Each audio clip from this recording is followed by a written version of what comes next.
Hey guys, tonight we are slipping quietly into the long-forgotten hush of a medieval bedchamber, where stone walls swallow sound, and a single candle shivers against the draught creeping in from the shutters.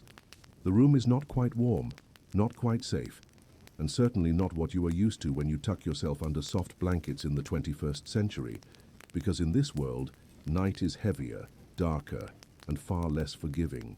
And the truth is, you probably would not survive this long stretch of medieval bedtime without a great deal of discomfort, a scratch or two, and perhaps a few startled glances over your shoulder at sounds you cannot explain. But for now, before you step fully into the shadows, there is one small ritual to take care of. So before you get comfortable, take a moment to like the video and subscribe, but only if you genuinely enjoy what I do here. And while you are at it, comment below with your location and what time it is right now, because it is oddly satisfying to imagine this medieval chamber stretching across time to reach you wherever you happen to be. Now dim the lights, maybe turn on a fan for that soft background hum, and let us ease into tonight's journey together, because as you push open the rough wooden door and step across the creaking floorboards, you feel as though you have been swallowed by candlelight, a world reduced to amber halos and vast shadows. The sort of shadows that seem to move when you are not looking, and while your eyes strain to adjust, your ears are assaulted by the layered soundtrack of a medieval evening, the muffled clang of a distant church bell, marking compline, the final prayer of the day, the crackle of a dying hearth that is already failing to warm the chamber, the occasional shuffle of feet outside in the corridor where servants scurry to finish last tasks before retreating into their own crowded quarters, and underneath it all the hollow emptiness of darkness pressing against the walls, a darkness thicker than you have ever known because there is no electricity to hold it back, and you begin to understand why medieval people often treated night as both a friend and an enemy, a time of rest but also of fear. For in this chamber, sleep is not merely a biological need, but a ritual of survival, a deliberate act of arranging your body and soul against dangers you cannot see, and as you move closer to the bed, a heavy wooden frame with ropes strung across it to hold a lumpy mattress stuffed with straw, you catch the faint, sour tang of sweat lingering in the linen, a reminder that washing bedding is a luxury, not a routine, and the mattress itself seems to sigh as though weary of holding so many bodies night after night. And here comes your first expectation versus reality moment. You may have pictured velvet curtains, feather pillows, and romantic flickers of candlelight. But reality has gifted you a straw sack that scratches your skin, smells faintly of mold, and shifts with every movement as though alive with tiny creatures. And just as you start to settle on the edge, you hear the shuffle of someone else preparing to join you. Because in this world, beds are rarely private. They are communal spaces where warmth is shared, whether you want to share it or not. So you smile tightly, pretend you are comfortable, and slide a little further to the wall, noticing the uneven stones pushing coldness through the plaster. And while you may want to drift into a calm silence, medieval nights do not allow such simple peace. For just as your body tries to relax, your mind begins to churn, wondering if the scratching sound beneath the mattress is only a mouse or something larger, or if the faint whisper of prayer from across the room is meant for God or for warding off something far more sinister. And here you catch one of those peculiar medieval details historians still debate. Why was it that people divided their sleep into two parts, the so-called first sleep and second sleep, pausing in the middle of the night as though the body itself knew it could not trust uninterrupted darkness? And though no one has a full answer, you realize the truth as you lie back, and the ceiling above seems to recede into blackness. You are not in control here, the night is. And the best you can do is surrender. Breathe slowly and wait for sleep to come, though of course you cannot help but think about the possibility of lice nesting in your hair, or the unsettling fact that if a candle tips over while you dream, the entire chamber could ignite in seconds. And yet, despite all of this, there is something cozy in the strangeness, a reminder that humans have always sought comfort in the dark, no matter how imperfect the bedding or how uncertain the night, and you find yourself lulled by the creak of wood, the hum of distant voices fading, and the slow, steady beat of your own heart, echoing like a drum in the stillness, a rhythm that has carried countless others into dreams across the centuries. And though you may laugh softly at the absurdity of worrying about rats or prayers against demons, the truth is, you are exactly where countless medieval dreamers once lay, caught between exhaustion, discomfort, and wonder, waiting to surrender to the mystery of sleep. And still the chamber does not entirely release you into rest, because from beyond the shutters comes a muffled hoot of an owl, a bird often feared as a messenger of death. And though it is simply part of the natural world in your drowsy medieval mind, it carries a sharper edge of warning. And just when you think you are ready to close your eyes, one of your bedfellows turns bumping against you with a heavy sigh.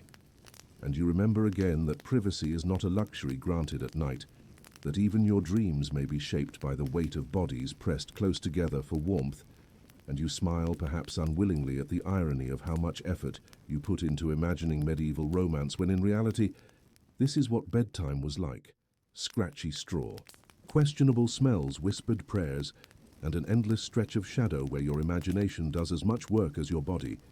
And as you finally pull the rough blanket up to your chin and allow yourself to surrender, you cannot help but ask yourself one last question. If this is comfort, what must hardship have been like?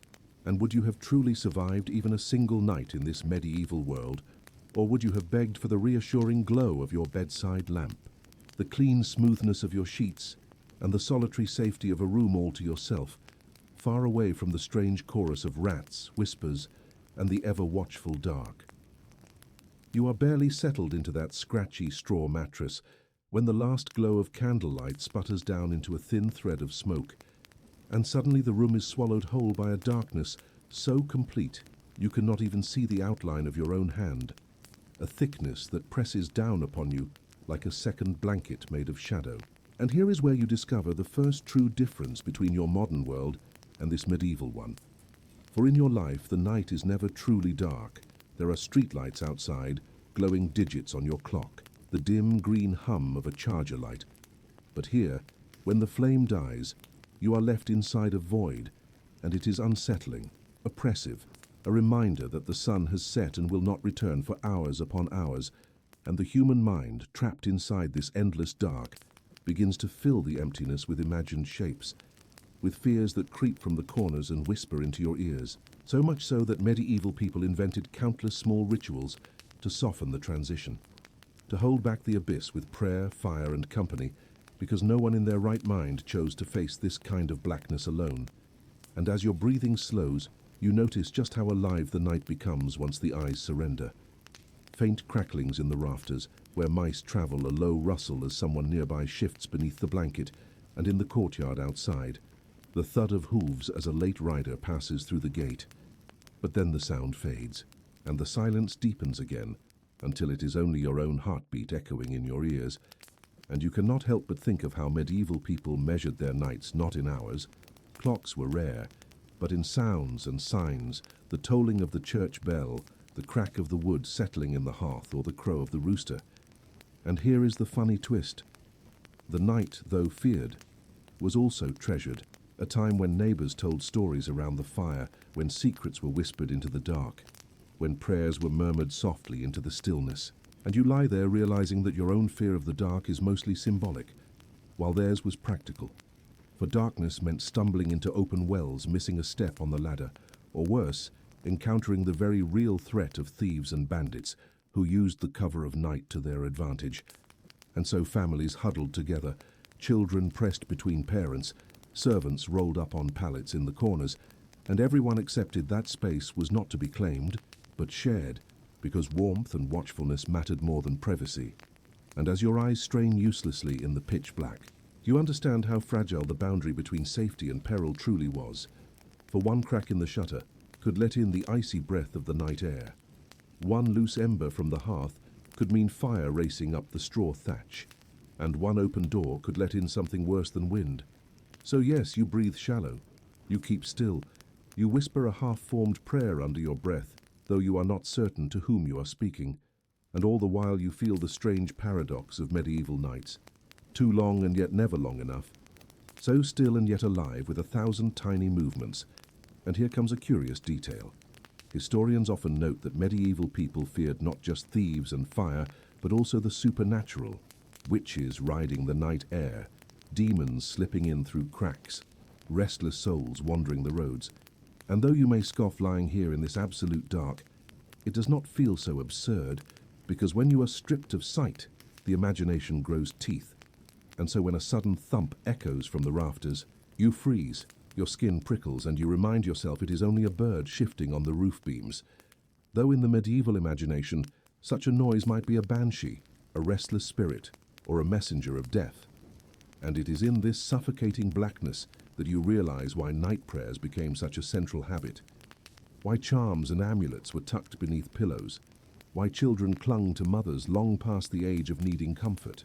And though the historian in you knows it is about faith and fear, the dreamer in you feels a strange intimacy, a closeness to those who once lived this exact moment. Hearts quickened by the dark, minds fluttering with half-belief. And as you lie there, pulled between dread and drowsiness, you cannot help but smirk at the absurdity of it all, that something as ordinary as the absence of light could rule over entire civilizations, shaping bedtime into a ritual of surrender and survival. And just when you think you have grown accustomed, your eyes catch what feels like movement in the corner, though, of course, nothing is there. And you laugh quietly, because in this moment, you realize you have become medieval too, inventing shapes in the dark, whispering comforts, waiting for the silence to loosen its grip, hoping for sleep to finally sweep you away. As twilight deepened into night, and the sounds of the village or castle slowly dulled, the act of going to bed in medieval times was not merely a matter of collapsing onto a mattress. It was a ritual, a series of practiced steps shaped by religion, superstition, necessity, and the rhythm of daily life. Unlike the modern world, where light switches extend the day and soft beds are ready at a moment's notice, in the medieval world, the very act of preparing to sleep was infused with meaning, anxiety, and often discomfort. And to understand this nightly transition is to see how medieval people navigated their fears of darkness, their longing for safety, and their need to carve out rest in a life that rarely allowed indulgence. The process often began with prayer. Medieval Europe was deeply Christian, and the presence of faith permeated even the most intimate of routines. Before retiring, many households recited evening prayers together, a kind of spiritual armor to guard against the dangers of the night. The darkness was not simply an absence of light, it was a domain associated with demons, wandering spirits, and sin. For this reason, prayers to the Virgin Mary, protective psalms, or blessings against nightmares were common, whispered in Latin by monks or in the vernacular by peasants. The act of crossing oneself before lying down was almost universal, for to sleep without spiritual preparation was to leave oneself vulnerable not only to thieves or illness, but to the devil himself, who was believed to tempt souls most powerfully in dreams. But faith was only one layer. Superstition ran just as strong, and medieval people mixed Christian devotion with older folk practices. A peasant mother might hang sprigs of herbs, such as rosemary or rue, by the bedside to ward off evil spirits. Charms or amulets were sometimes tucked beneath pillows, carved with symbols to ensure peaceful rest. In wealthier homes, a crucifix or relic might be placed above the bed for constant protection. Some believed it was dangerous to sleep with one's feet facing a door, for this mirrored the way corpses were laid out before burial, and to do so was to invite death. Others feared that cats or witches might steal a sleeper's breath, so shutters were closed tight, not only against the cold but against supernatural intrusion. The physical act of preparing the bed was its own ritual. Unlike our ready-made mattresses, medieval bedding was often a complicated structure. In noble households, servants were tasked with drawing heavy curtains around canopied beds, not just for privacy, but for warmth. These curtains created a small cocoon against the drafts that swept through stone walls. The mattresses themselves might be stuffed with straw, reeds, wool, or feathers, depending on the wealth of the household. Before bed, servants, or the family themselves in more modest settings, would beat or shake the mattress to redistribute the stuffing, driving out pests and softening the lumps that had formed during use. This was not just about comfort. Straw and reeds could harbor fleas, lice, or worse, so the nightly ritual of shaking the bed was a small battle in the endless war against vermin. Bed linens were precious, and in many homes there were far fewer sets than in the modern world. Washing was laborious, so sheets were often used until they became visibly soiled. Before lying down, the master or mistress of the house might inspect the bedding for dampness or filth, for a damp bed was believed to cause illness. The poorest, of course, had no such luxury. Her straw-filled sack on the floor might serve as a mattress, shared by multiple family members. These sacks needed to be refilled and fluffed regularly, a chore that often fell to women, who maintained the household's sleeping arrangements with as much care as they did the cooking fire. Clothing, too, played a role. Few people slept naked, for the medieval world associated nudity with vulnerability and shame. Instead, simple linen shifts or long shirts were common night garments, providing a layer of warmth and modesty. Wealthier households sometimes had dedicated nightclothes, but for peasants, the same linen tunic worn during the day might double as nightwear. In the cold seasons, people layered themselves with woolen blankets, cloaks, or even spare clothing. Gloves or nightcaps were worn to keep extremities warm, especially in drafty buildings. Imagine trying to drift to sleep while your breath turned to mist in the air above you. That was a nightly reality in many stone manors and peasant huts alike. Fire was another concern. In towns and castles, open flames and hearths provided light and heat, but they also posed a mortal danger.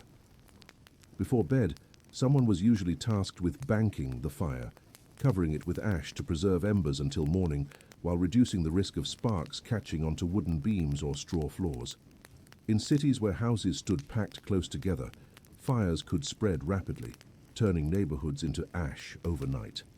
Thus, the act of controlling fire before sleep became not only a habit but a crucial safeguard.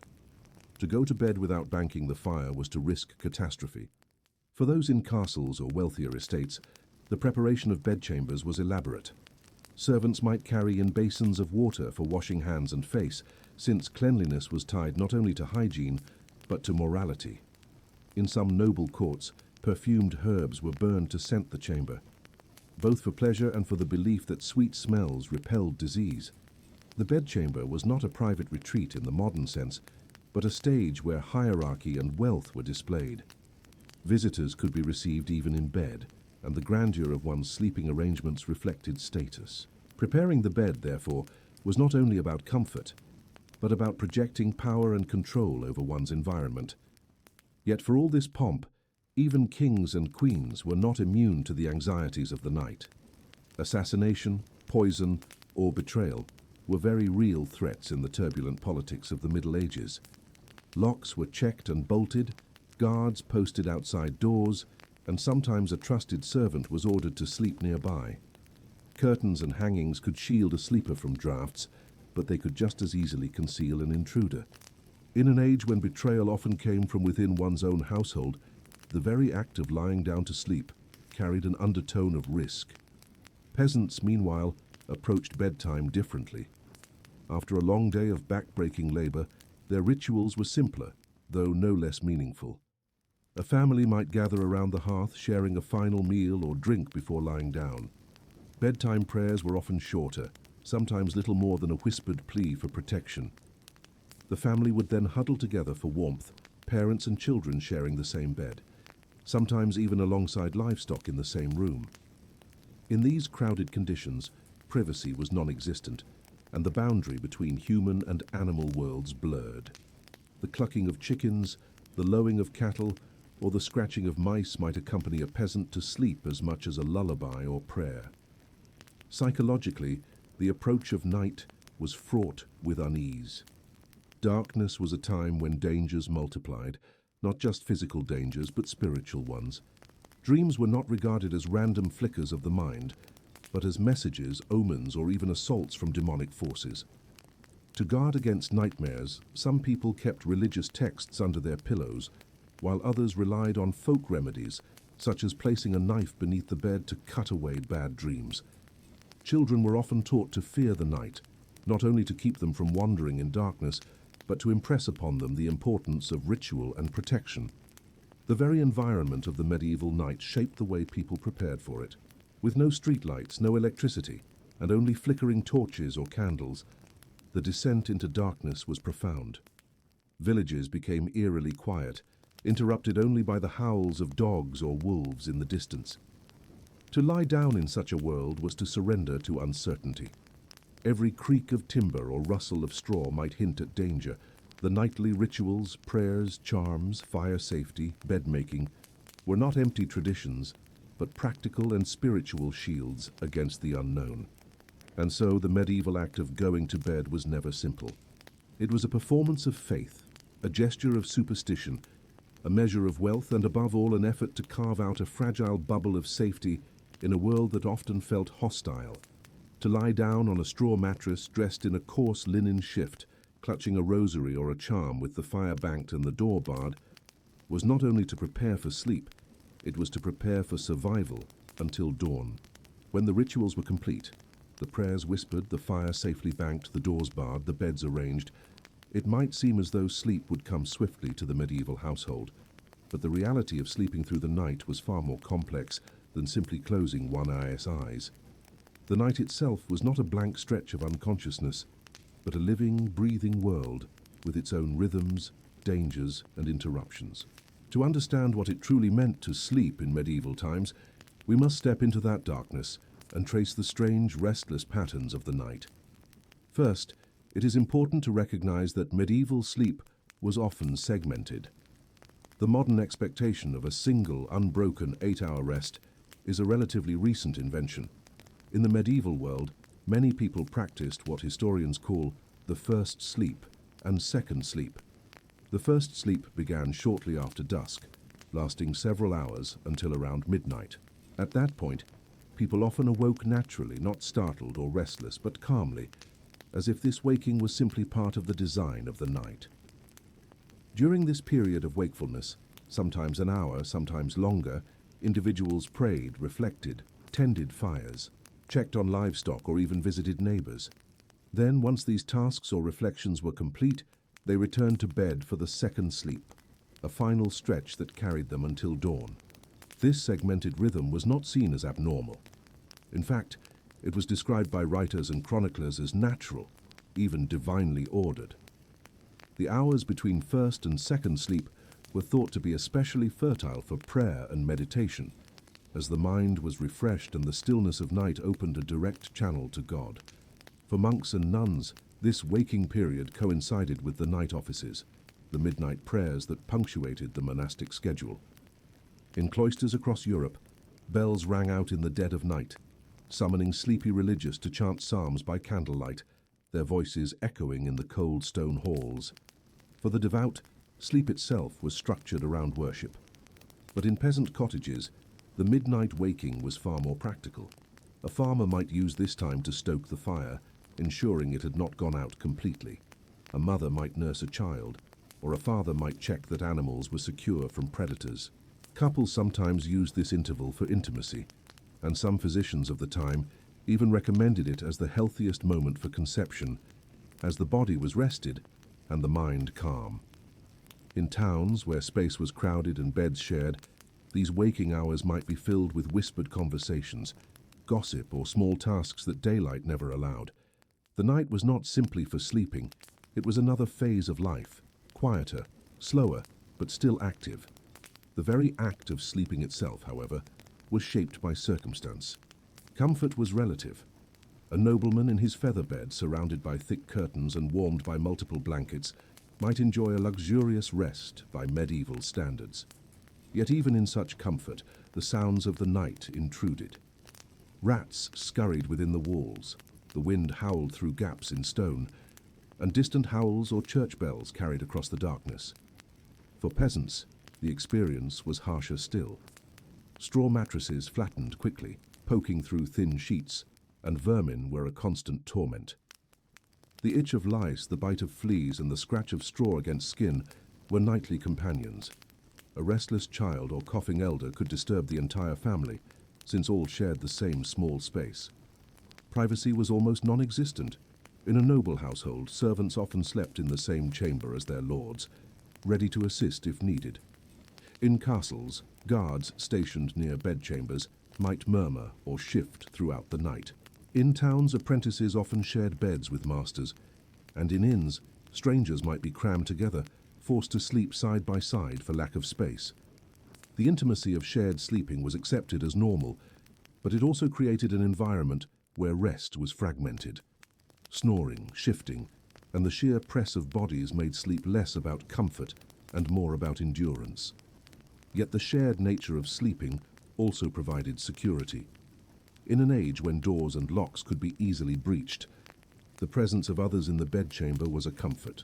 Our family huddled together in one bed was not only warmer but safer. An intruder would find it harder to attack a group than a lone sleeper. Even in monasteries, monks slept in communal dormitories, the sound of their brothers breathing around them. In every corner of medieval life, sleep was less an individual pursuit than a communal one. Nightmares and dreams were another essential part of the medieval night. Dreams were not dismissed as random mental noise, but interpreted as signs and portents. A bad dream might be seen as a warning from God or an attack by demons. In response, people often equipped themselves spiritually before bed, reciting prayers or wearing charms.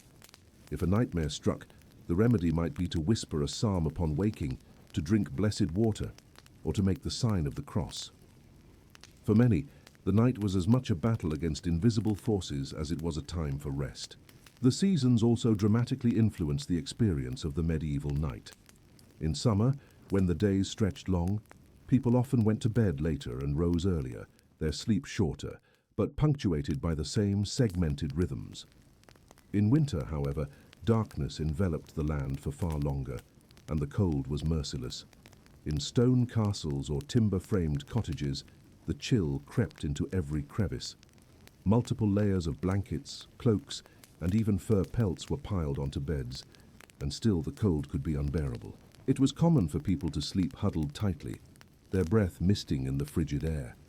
In some cases, animals were brought inside not only for protection, but for warmth, their body heat contributing to the fragile comfort of the human household.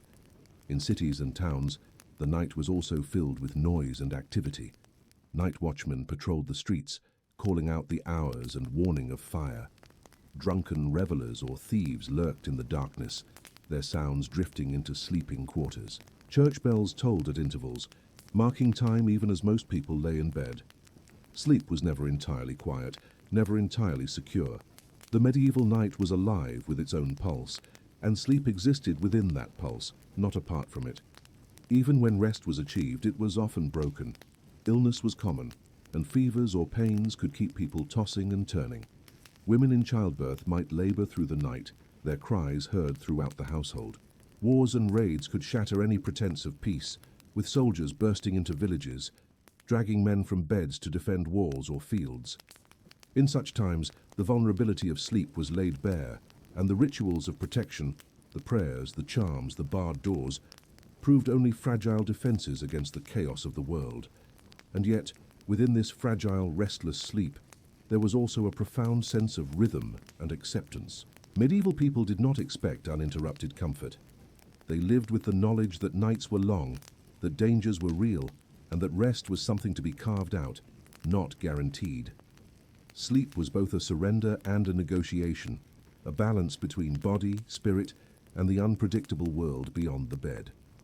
By dawn, when roosters crowed and the first light crept through shutters, sleepers stirred from their second sleep. The household woke gradually, some with relief that the night had passed without calamity, others weary from fragmented rest. The rituals of bedtime were reversed. Fires were stoked fully, doors unbarred, prayers of thanks offered for surviving the night. Life resumed and the struggles of the day began anew.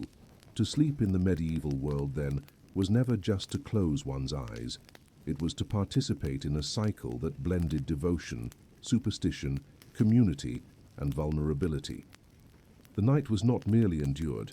It was navigated, managed, and survived one restless hour at a time. As the first sleep dissolves into the shadows of midnight, you stir gently under your blankets, not with alarm, but with the quiet awareness that this is simply part of the natural rhythm of night in the medieval world, a pattern as familiar to your ancestors as the crowing of roosters at dawn. The house around you is silent, except for the faint crackle of dying embers in the hearth. The occasional hiss of settling timber, and the soft, uneven breaths of those who continue to lie in the woven straw, cocooned beneath heavy furs or coarse linens, while the chill of winter or the dampness of summer presses insidiously through walls of stone or timber, teasing your skin and pulling you fully into consciousness, just enough to remind you that sleep is never absolute in this time, and step into the dim glow of a candle stub or a lantern held precariously in your hand, knowing that the medieval night is alive with its own rhythm and demands. The first sleep has ended, yet the second sleep has not begun, leaving you in that liminal space where the body is rested, the mind alert, and the world feels both familiar and strange. In wealthy households, the room may be lined with tapestries that absorb drafts and deaden sound, but even there, the whispers of servants moving about, the soft shuffle of pages being turned in prayer books, or the distant tolling of a monastery bell punctuate the midnight hours, marking time as it slips imperceptibly through your awareness. For the less fortunate, the floor is hard, the straw lumpy and cold, and the presence of rat lice and the occasional inquisitive cat ensures that no rest is uninterrupted, that the body and mind are constantly negotiating comfort and vigilance, and that the simple act of returning to sleep requires patience and attention to small rituals, stoking embers, murmuring prayers, or adjusting the layering of blankets and furs so that warmth is preserved. You might find yourself reflecting on the day or the week or even the month, your thoughts stretching backward and forward across the quiet hours, contemplating chores left undone, livestock to be tended at dawn, debts to neighbors or moneylenders, or the health of a child who coughs softly somewhere across the room. In these moments, sleep is not an escape, but a negotiation with your own body and mind. A pause between the practicalities of daily labor and the spiritual and emotional life that persists even in the dark. The medieval imagination gives this interval a special significance. Historians have long noted that the hours between first and second sleep were often dedicated to reflection, prayer, or quiet activity, considered a time when the boundary between the natural and supernatural was thinnest, when dreams could carry messages from God or warnings from unseen forces, and when the mind, partially freed from the constraints of daytime logic, wandered in ways that could feel both liberating and unsettling. In monasteries, the night watch involved chanting psalms or reciting prayers, the voices of monks weaving through stone corridors in rhythms both comforting and disorienting, while in rural cottages, the wakeful period might involve tending fires, checking animals, nursing a restless child, or engaging in whispered conversations with family members sharing the same cramped space. You notice how even the simplest act, such as stirring the fire to preserve its warmth or stepping outside to make sure livestock are secure, becomes imbued with a sense of ritual and significance, as if the world itself demands attention and respect during these hours, and as if your own presence is simultaneously small and crucial in the balance of domestic survival. Yet the second sleep is never guaranteed, for interruptions abound. A dog's bark, the cry of an owl, the wind rattling against shutters, or the far-off sound of a traveler's footsteps can jolt the body awake, pulling the mind into alertness with the same intensity as fear, curiosity, or instinctive vigilance.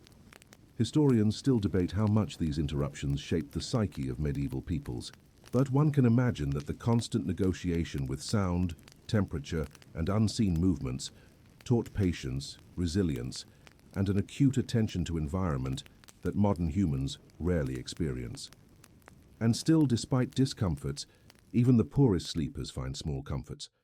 The warmth of another body pressed close, the rhythmic breathing of a child or spouse, the soft glow of embers reflected on walls, or the faint smell of herbs hung to deter insects or spirits.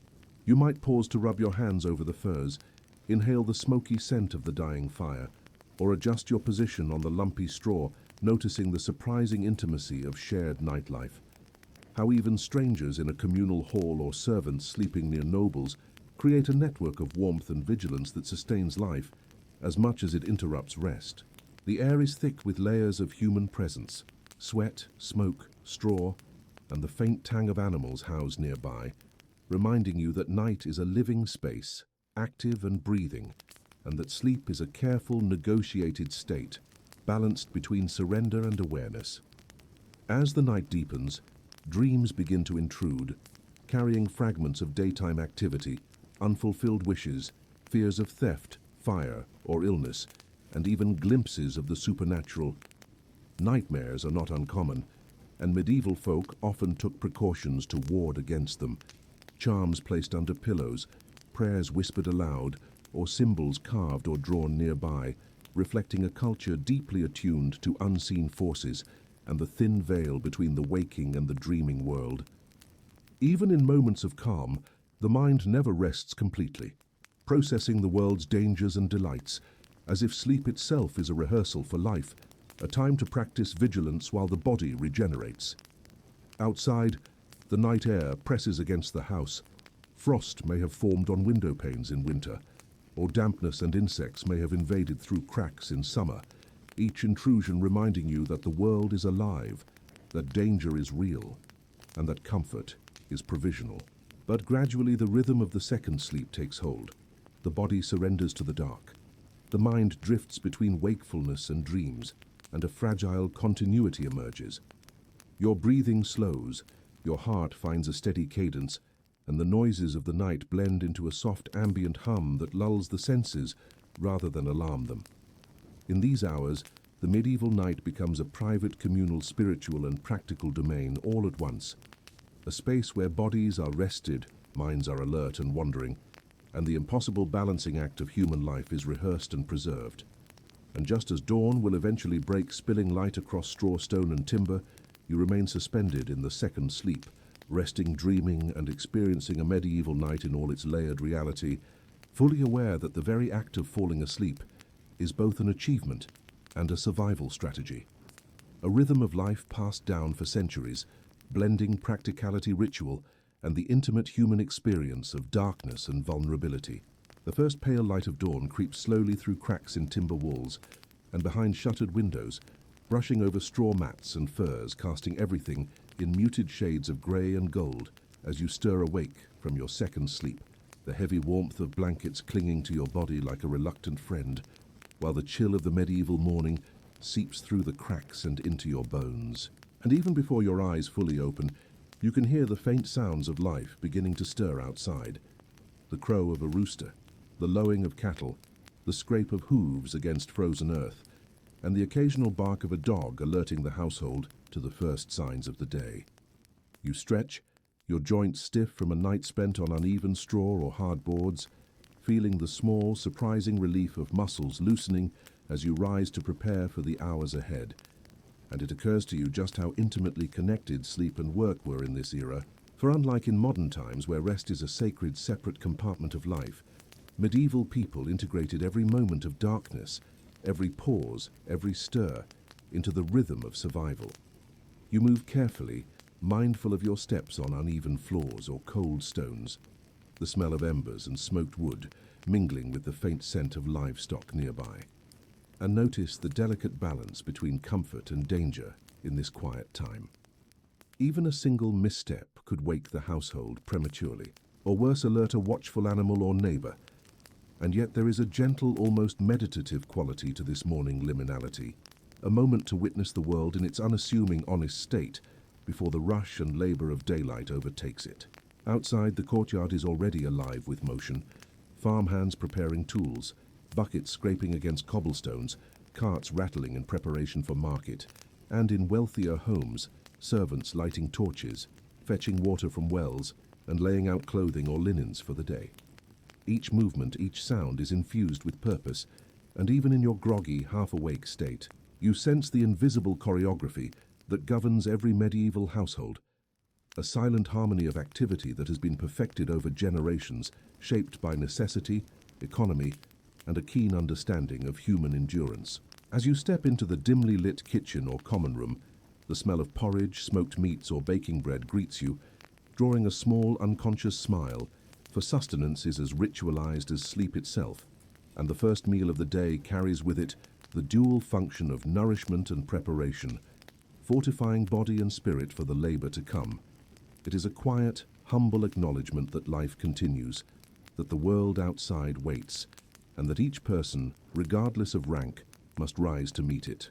You might pause for a moment, tracing the smoke curling from a hearth, listening to the simmer of water or the crackle of logs, reflecting on how the act of tending fire of preparing simple food, and of arranging daily tasks is a form of quiet meditation, a way to align oneself with the unspoken patterns of nature and society. And yet, even in these calm moments, there is room for subtle anxiety. Will the crops yield enough? Will the animals remain healthy? Will the neighbors respect boundaries? Even the smallest detail carries weight, shaping the rhythm of the day before it has fully begun. Historians note that these early hours were also a time of spiritual reflection. For monks, nuns, and lay people alike would offer morning prayers, recite psalms, or engage in brief rituals to honor the divine, believing that the first light of dawn carried a sacred presence, and that aligning oneself with it brought protection, clarity, and strength. You follow suit, even if only silently, whispering a line or two, feeling the weight of tradition and the comforting certainty that comes with observing a practice unchanged for centuries. As you move about, preparing for the workday, you notice small, often overlooked details, the chill in the air making your breath visible, the way dew clings to leaves and straw, the subtle creaking of doors and shutters, the faint murmur of voices from neighbors or family members, and the occasional squeal or grunt of animals settling into their own routines. Each sound and movement is a reminder that the medieval world is alive in ways modern life often conceals, that every day begins with the same raw intimacy between humans, animals, and the elements, and that survival depends as much on observation, patience, and responsiveness as on labor itself. In this half-light, the distinction between work and ritual necessity and habit, survival, and joy is often blurred, for the medieval day is not separated neatly into categories as modern life attempts to do.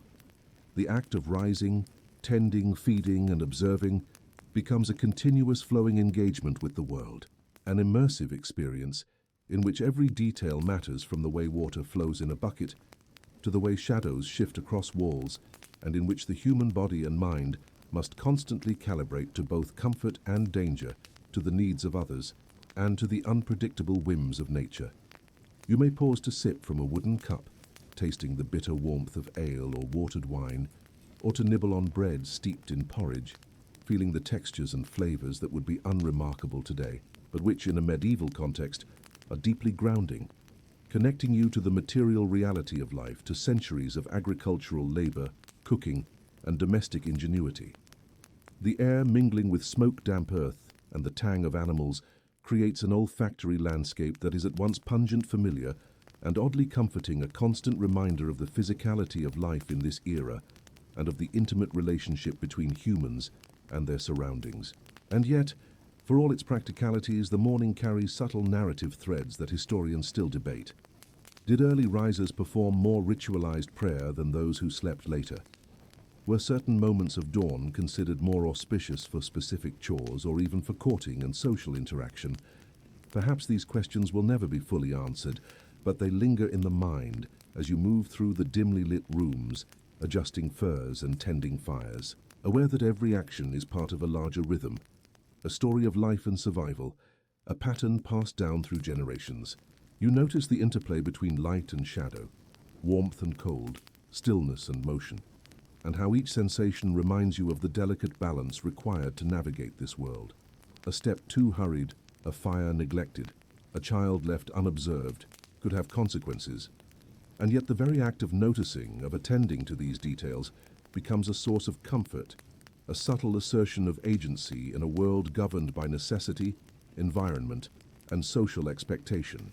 As the sun's first rays grow stronger, spilling over rooftops and through open windows, you carry out final preparations, checking the condition of tools, inspecting animals, stirring embers to keep the hearth alive, and perhaps offering a whispered word of thanks or prayer for guidance, protection, or good fortune. This moment, hovering between the remnants of the night and the demands of day, is steeped in quiet reflection and gentle awareness. It is a bridge, a threshold, a liminal space in which your body, mind, and spirit align to meet the challenges and rhythms of life. By the time the household is fully awake, with doors opening, voices rising, and chores underway, you feel grounded, centered, and alert, your senses finely tuned to both practicalities and subtleties, having traversed the layered, intimate world of medieval dawn, and carrying with you the subtle understanding that life, even in its harshness and simplicity, is rhythm, ritual, and continuity, and that each day begins not abruptly, but as the gentle unfolding of centuries-old patterns woven into every sound, smell, and motion. You step fully into the day now, the faint golden light spilling over wooden beams and stone floors, guiding your movements as you rise from the hearth-warmed space into the open courtyard. And the world feels both familiar and demanding, as if every breath carries the weight of responsibility, while simultaneously offering the quiet satisfaction of purposeful action.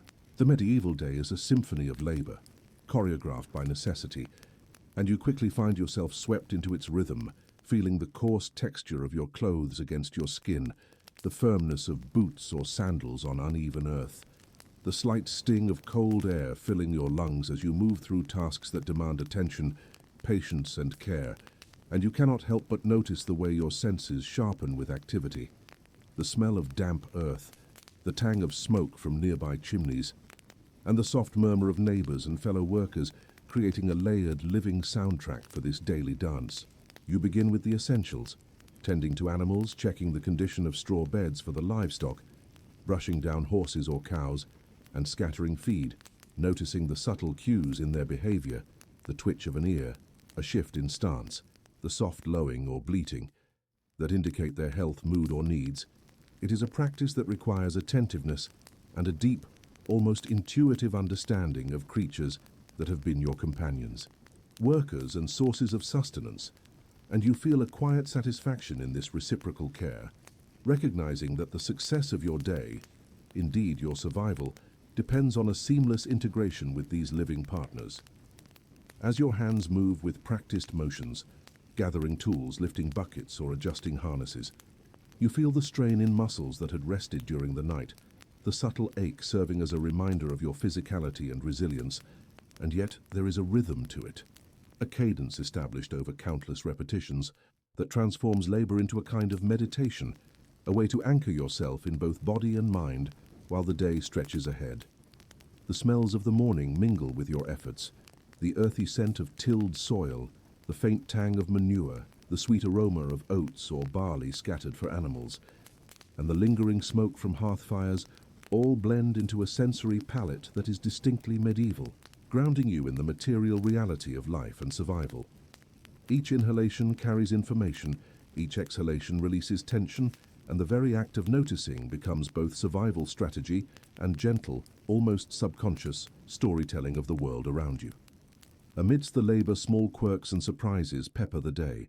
A chicken daringly stealing grain from the trough, a cat leaping onto a windowsill in pursuit of unseen prey, or a neighbor calling out a warning about a stray dog or sudden misfortune, each event adding texture, humor, and unpredictability to otherwise routine work. And you find your mind both engaged and amused, aware that even in repetitive tasks, life offers moments of delight, curiosity, and connection. Historians have long noted that medieval labor was not purely functional. It was social, interwoven with relationships, hierarchy, and negotiation. And as you move among others, family members, neighbors, or fellow workers, you sense the subtle dynamics at play. Unspoken agreements, shared jokes, gentle admonishments, and the quiet competition that drives efficiency and productivity, all carried out under the watchful eyes of both peers and social norms, reminding you that work is never solitary but a tapestry of interactions, obligations, and mutual observation. You pause briefly to catch your breath, leaning against a worn wooden beam, feeling the heat of the morning sun beginning to seep through walls and windows, and take in the sight of your surroundings. Straw scattered across the floor, tools arranged with care, animals moving in patterns of instinct and routine, and people working with synchronized motions that seem almost choreographed, yet arise from necessity rather than design. There is beauty in this ordinariness, an aesthetic formed not for appreciation but for survival, and you cannot help but marvel at how centuries of human adaptation and ingenuity have shaped these rhythms. As you resume work, you are aware of subtle interruptions, a distant bell marking an hour of prayer or announcement, the sudden gust of wind rattling shutters, or a small accident requiring attention, each moment demanding presence, flexibility, and responsiveness, and teaching you that medieval life is a continuous negotiation with the environment, your tools, and your companions, where attention to detail is a matter of both survival and social harmony. You notice too the interplay between different tasks and their impacts. The way tending animals informs preparation of meals, how mending tools or clothes in one corner affects productivity elsewhere, and how small efficiencies or mistakes ripple across the household or village, creating patterns of cause and effect that are immediately visible, tangible, and sometimes subtle, and you marvel at the level of awareness and foresight required to navigate this world where planning and improvisation coexist constantly. The labor of the day is punctuated with moments of reflection. You find yourself contemplating the morning's achievements, wondering how previous generations handled similar tasks, noting the peculiarities of your own responses and the quirks of others around you, and imagining the unrecorded, intimate stories that unfold in countless households at this very hour. Historians still wonder how much of this daily routine shaped medieval psychology, how awareness of mortality, scarcity, and communal interdependence influenced behavior, decision-making, and even imagination. And as you think on these questions, your mind floats between the practical and the abstract, between body and curiosity, weaving the day into a narrative of both survival and human experience. Small joys emerge as well. A particularly sunny patch in the courtyard, the gentle warmth radiating from the hearth against a cold morning breeze, the laughter of a child helping with chores, or a simple pleasure in the scent of freshly turned soil.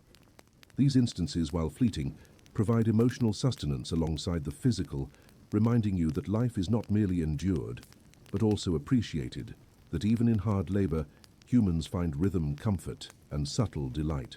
The day flows seamlessly as you continue, chopping wood, fetching water, repairing fences, sorting grains, and tending small vegetable plots, each motion precise and mindful, each sound, from the rhythm of hammer on nail to the clatter of pots, forming a symphony that marks both passage of time and connection to the larger world. The medieval day is thus experienced as a living narrative, composed of work, observation, reflection, and interaction, and you are both participant and witness, engaged fully in a life that demands attention, dexterity, and heart. By mid-morning, you pause briefly to assess progress, adjusting plans as necessary, redistributing tasks among companions or servants, and feeling the weight and satisfaction of accomplishment, however small. It is a time to reflect, anticipate, and recalibrate, to recognize that even in simplicity, there is complexity, and that labor, while often repetitive, is infused with creativity, problem-solving, and connection, and that each task contributes to the unfolding story of survival, legacy, and human ingenuity. The smells, sounds, textures, and movements all coalesce into a deep awareness of place and time. The particular aroma of a smoked herring drying on racks, the soft scrape of a plow through soil, the coarse fibers of straw mats underfoot, the chirping of birds settling into their morning routines, and the occasional distant clamor of markets or blacksmiths, reminding you that the world beyond the household is also alive, interconnected, and shaping experience continuously. Humor surfaces in subtle ways as you witness the missteps of animals, the quirks of companions, or your own fumbling with tools, a dry smile or quiet chuckle, easing tension, and reminding you that even in toil life retains its unpredictability and charm. It is a gentle reminder that labor, while essential, is also social, playful, and human, imbued with resilience and adaptability. As the morning reaches its peak, your body hums with effort, your mind enriched by observation, reflection, and quiet storytelling, and you sense that the rhythm established in these early hours will set the tone for the entire day, a pattern of awareness, endurance, and responsiveness that balances survival with engagement and physical labor with mental and emotional presence. In these moments, you understand how intimately medieval people were connected to every aspect of their lives, how labor and awareness, comfort and challenge, danger and delight coexisted seamlessly, and how every action, every observation, every interaction contributed to a larger tapestry of existence, rhythm and continuity, forming a narrative of human resilience and adaptation that persists even as the day unfolds relentlessly around you, each hour a chapter in an unbroken story of life, survival and quiet wonder. By the time the sun climbs to its zenith, you feel the pull of hunger like a gentle but insistent drumbeat against your ribs, guiding you toward the hearth or communal table where midday meals, simple yet vital, await, and the act of eating becomes both reprieve and ritual. A pause in the relentless cadence of work that allows your body to recharge while your mind absorbs the quiet symphony of domestic life. The smell of freshly baked bread, earthy porridge, roasted legumes, or salted meats fills the air, mingling with the lingering smoke from earlier fires, and as you sit on a rough-hewn bench or a low stool, you notice the textures beneath your fingers, the warmth radiating from wooden bowls, the heft of ladles, and the subtle play of sunlight across worn tables, each detail embedding you further into this medieval moment. Around you, companions, neighbors, or household members eat in similar rhythm, breaking bread and sharing stories, observations, or quiet jokes, the social dimension of mealtime as vital as the sustenance itself. And you recognize how this pause, however brief, functions as both practical nourishment and emotional connective tissue, knitting together the household through shared experience, laughter, and the unspoken awareness of interdependence. The food is simple but robust, often more functional than flavorful, yet the act of eating becomes an intimate meditation, chewing slowly, savoring textures, noting the variations in grain, salt, and smoke, appreciating the fruits of morning labor, whether they be foraged herbs, freshly baked bread, or vegetables plucked at dawn. And you're aware that every bite is an intersection of human effort, environmental cycles, and centuries of tradition, a connection to ancestors who performed the same gestures, tasted the same flavors, and relied on similar sustenance to carry them through their day. Historians point out that these midday meals were also times for minor rituals, a brief blessing, a shared toast, or a word of gratitude offered silently or aloud, all acknowledging the interwoven realities of survival, faith, and community, and you find yourself participating naturally in these customs, feeling a quiet sense of belonging and continuity with lives lived centuries before, as if the very act of eating binds you into an invisible lineage of routine, endurance, and resilience. Amid the eating, subtle humor and play emerge, a child reaching too eagerly for bread, an animal pressing its nose against the edge of a trough, the occasional spillage of porridge prompting gentle teasing each moment, creating small interludes of amusement that diffuse the intensity of the day and remind you that even in structured routine, life retains unpredictability, levity, and charm. The texture of the midday pause allows your mind to wander while your body rests. You reflect on morning accomplishments, anticipate afternoon tasks, and imagine the hidden lives of those who walked similar paths centuries ago, pondering questions historians still debate. Did people see mealtime as sacred, functional, or both? How did these shared pauses shape communal bonds, hierarchies, and personal identity? Your contemplation flows alongside the quiet sounds of dishes being cleared, utensils scraping, and fires being stoked anew, embedding intellectual curiosity within the tactile rhythm of domestic life. Between bites, you notice the interplay of light and shadow on walls and tables, the shimmer of sunlight on polished wood or stone, the faint glint of dew evaporating from nearby herbs, and the subtle but constant hum of movement, footsteps pacing through halls, the shuffle of feet across packed earth, the soft coo of doves nesting in eaves, the gentle rustle of fabric or straw as companions adjust their positions, each detail layering depth and texture onto your sensory experience and enhancing your immersion into this historical world.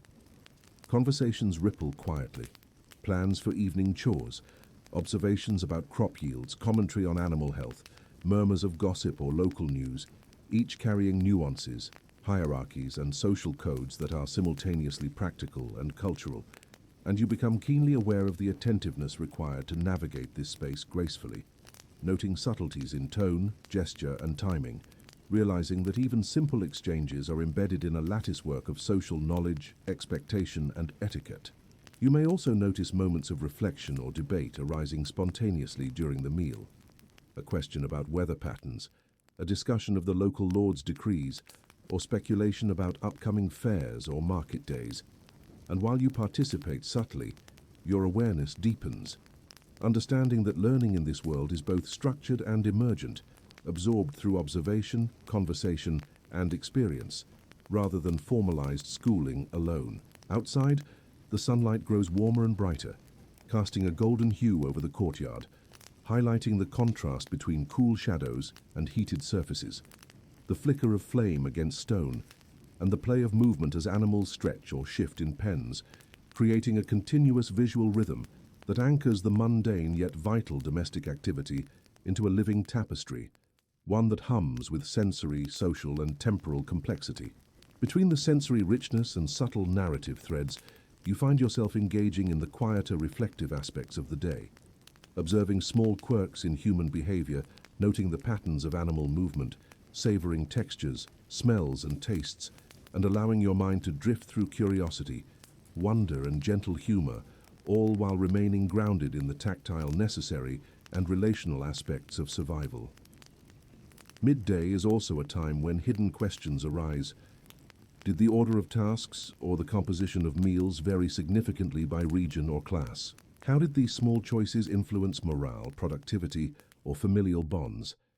And as you ponder these questions, you realize that each element of the meal, from preparation to consumption, serves as a nexus of labor, ritual, and observation, interweaving survival, culture, and sociality into the lived experience of life.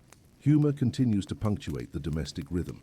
A spoon slips, an animal snorts unexpectedly, a sibling or companion offers a dry remark, the timing of which provokes quiet laughter or teasing, all of which integrates levity into routine and reminds you that even in survival-driven societies, the human penchant for amusement and connection endures, offering relief and fostering communal resilience.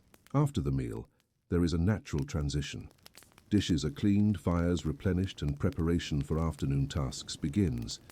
Each movement is purposeful, yet infused with the gentle rhythm of habit and care, the body moving with memory and expectation, while the mind catalogues details for learning, adaptation, and storytelling, integrating sensory input with cognitive awareness in a seamless flow.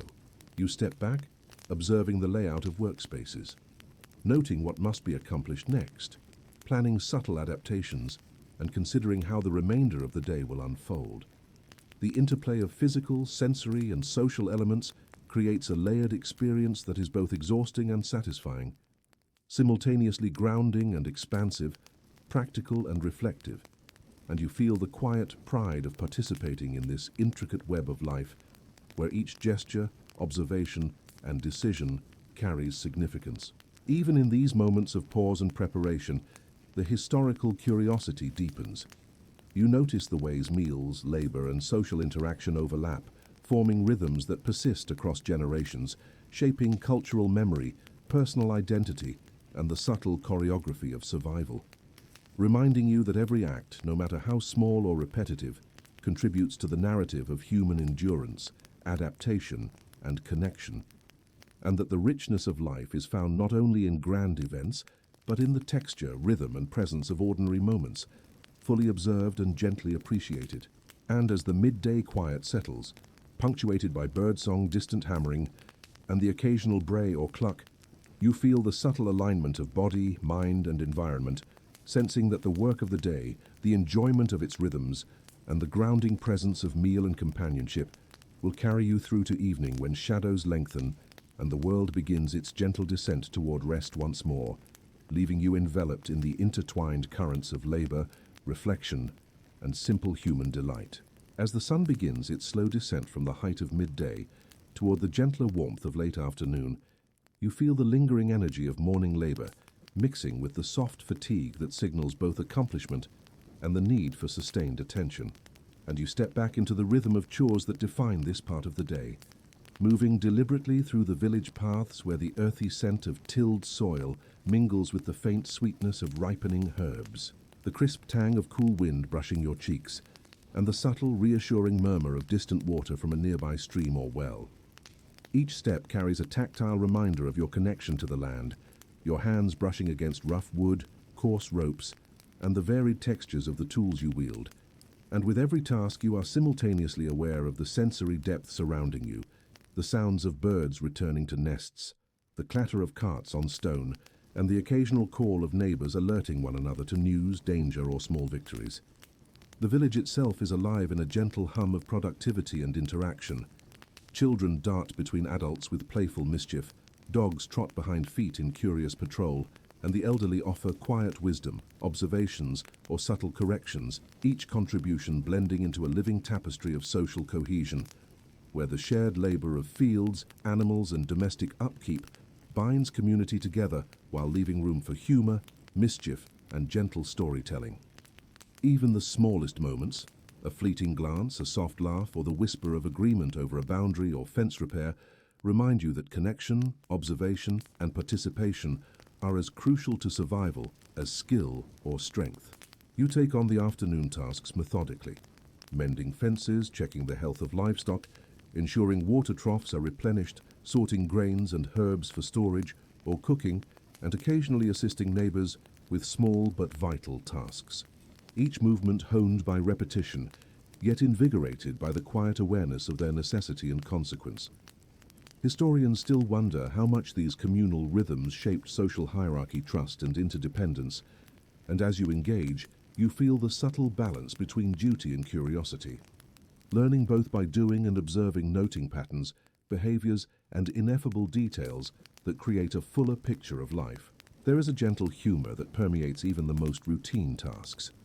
A goat stubbornly refusing to move spilling feed in comical defiance, a neighbor attempting to wrangle a particularly wily animal with exaggerated gestures that elicit muffled laughter, or a child mimicking adult movements with exaggerated care, all of which serve to lighten the labor and reinforce social bonds, reminding you that resilience is as much about emotional sustenance as it is about physical endurance. While completing chores, you are acutely aware of the rhythm of village life. The staggered calls of workers from distant fields, the intermittent clanging from blacksmiths, and the occasional bark of dogs warning of strangers or predators.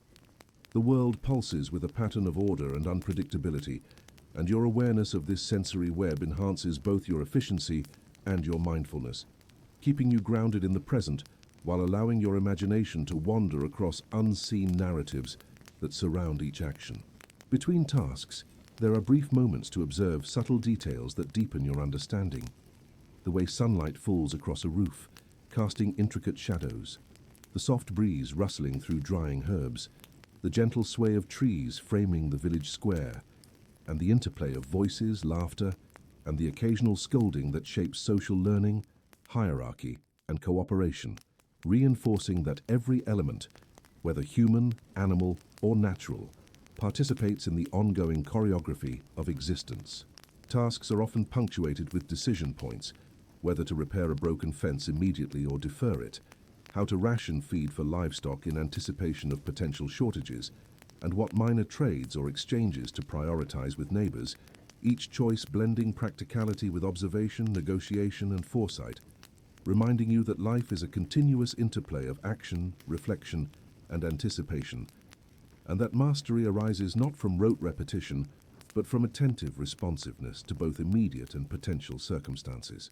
Mid-afternoon brings sensory subtleties that mark time, the sun warming your shoulders, while the shadowed side of walls remains cool, the scent of baked bread drifting from a neighbor's home, the soft hum of bees around flowers, and the occasional distant clang or shout, creating a rhythm that is both predictable and alive, grounding you in a world that is tactile, social, and ever responsive. You notice as well the social choreography of labor, subtle deference to elders, playful banter with peers, and the careful calibration of movements to accommodate children and animals alike, creating an intricate dance of attention and awareness, demonstrating how communal life operates on layers of cooperation, expectation, and shared understanding, and you find the humor and subtle joy in observing these interactions, noting how minor improvisations or mistakes add texture, levity, and learning opportunities. Historians note that these midday to afternoon rhythms were crucial for both productivity and social cohesion, and as you navigate these tasks, you sense the wisdom embedded in centuries of observation and adaptation. Work is designed not only for survival, but for nurturing relationships, teaching skills, and ensuring continuity, and you feel the invisible weight and care of those who came before. The echo of daily lives lived in similar patterns, each movement a subtle testament to human resilience. Amid the practical labor, moments of contemplation arise. Considering the patterns of seasons, weather, and agricultural cycles, wondering how minor adjustments can prevent misfortune, pondering questions historians still debate about food distribution, labor allocation, and community interdependence, and allowing your mind to drift along these lines of thought, while your body remains engaged in the tactile, absorbing work that defines the day. You pause occasionally, leaning against a post, feeling the warmth of sun and the slight weariness in your muscles, noting the textures under your hands, the scent of the earth, and the gentle sounds surrounding you. And in these interludes, the world slows, a chance to breathe, observe, and engage in the quiet humor, curiosity, and storytelling that permeate everyday life, revealing that the seemingly ordinary details of chores and interaction hold layers of meaning, delight, and survival wisdom. Tasks transition seamlessly from one to another, sweeping floors, adjusting thatched roofs, mending tools, and assisting neighbors, each action woven into the broader tapestry of village life, punctuated by small, humorous events, a goat prancing unexpectedly, a child chasing a fleeting shadow, a neighbor misplacing a tool in a comical yet functional improvisation that remind you that life is not only work, but observation, participation, and appreciation of subtle unpredictability. The afternoon unfolds as an extended exercise in attentiveness. You track animal behavior, anticipate needs, correct minor errors, and weave social interactions with practical labor, noting patterns and rhythm while engaging your curiosity, imagination, and humor. Cultivating a state of mindfulness that is deeply human, historically grounded, and quietly meditative, and allowing the continuity of the day's work to carry you toward the evening with both satisfaction and gentle anticipation for what the setting sun will bring in the quieter hours ahead. Each movement, observation, and interaction builds upon the last, establishing continuity, context, and a subtle narrative thread, preparing you for the evening and night, where the culmination of labor, reflection, and sensory engagement will flow seamlessly into rest, warmth, and contemplation, all while you remain embedded in the richly textured and interconnected world of medieval daily life, fully present and quietly attuned to the interplay of survival, sociality, and the gentle humor of ordinary existence. As the sun dips lower in the sky, casting long amber streaks across the village, you feel the transition in the air as the day moves toward its quieter hours, the warmth of afternoon labor giving way to a cooler, more reflective mood that settles over the rooftops and cobblestone streets, and you begin to shift from the outward, bustling activities of chores and interactions to the more intimate and deliberate tasks of evening preparation, each movement marked by a sense of rhythm, purpose, and subtle anticipation. The scent of wood smoke intensifies as fires are replenished for cooking, and warmth mingling with the lingering aroma of midday meals, drying herbs, and fresh laundry, a multi-layered olfactory landscape that anchors you firmly in the sensory world of the household, while the ambient sounds of creaking beams, distant animal calls, and soft conversations create a gentle, living soundtrack that surrounds and envelops you. You move through familiar spaces with deliberate care, sweeping floors, arranging sleeping mats or straw pallets, gathering firewood, and ensuring that lamps or candles are ready for when darkness fully settles, each action a combination of necessity, habit, and subtle artistry. Mindful of the rhythms that have been practiced for generations and yet never fully routinized, keeping you attentive, present, and connected to both your surroundings and the people who share them. Historians note that evening routines in medieval households were as much about signaling rest and preparation as they were about maintaining order and safety, and as you participate in these rituals, you sense the layered purpose behind each seemingly simple act. The stacking of wood not only ensures warmth, but symbolizes readiness. The positioning of mats is both practical and subtly indicative of social hierarchies or familial structures, and the tending of lamps serves not only illumination, but a quiet, almost meditative rhythm that signals transition from day to night. Amid these practical tasks, gentle humor and curiosity naturally emerge. a cat stretching luxuriously in the corner, batting playfully at a stray piece of straw, a younger sibling or neighbor fumbling with a bundle of herbs, eliciting a small laugh, the occasional comment about a minor mishap with firewood or laundry that reminds you that even routine labor is rich with unpredictability, levity, and human connection, and that these moments, though small, are the threads that stitch the household into a coherent, functioning whole. The tactile sensations of evening preparations are subtle but grounding.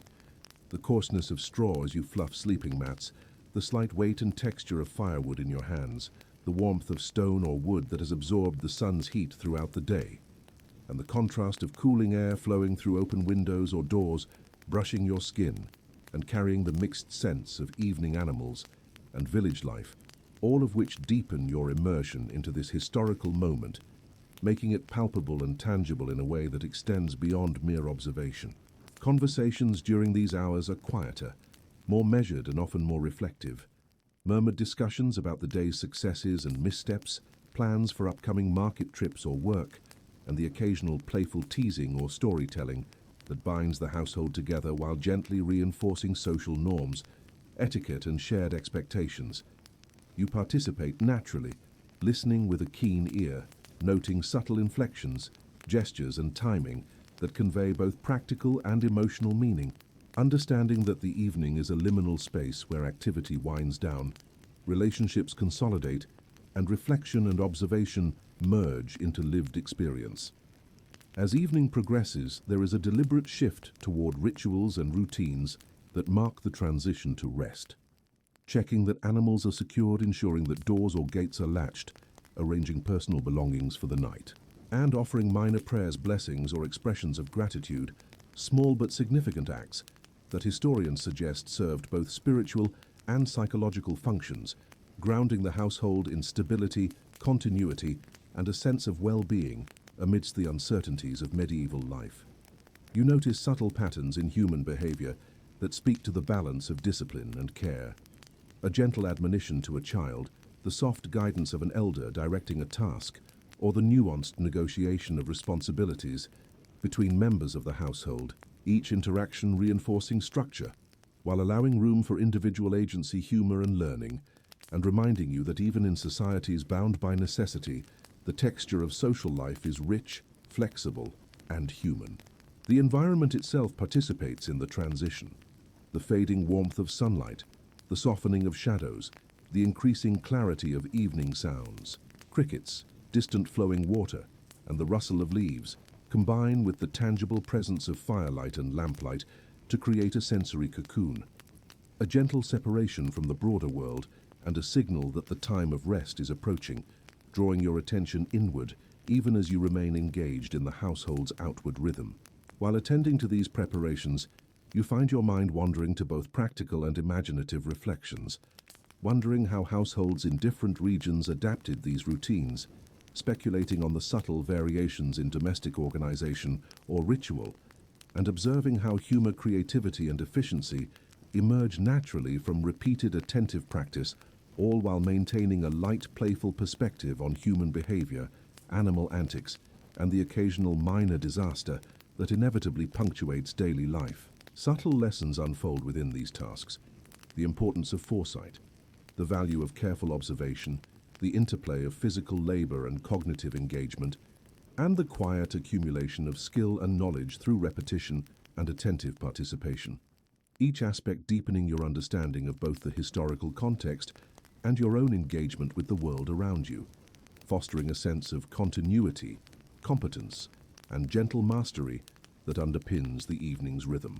Patterns of care and anticipation are evident in small, almost invisible gestures: smoothing straw to ensure comfort, adjusting a blanket or mat for warmth, placing utensils or containers within reach, and subtly guiding others in their tasks without overt direction, all contributing to a household ecosystem that functions seamlessly, blending efficiency with empathy, humor, and attentiveness, and you feel the satisfying alignment of effort, intention, and community that emerges from these small but significant acts.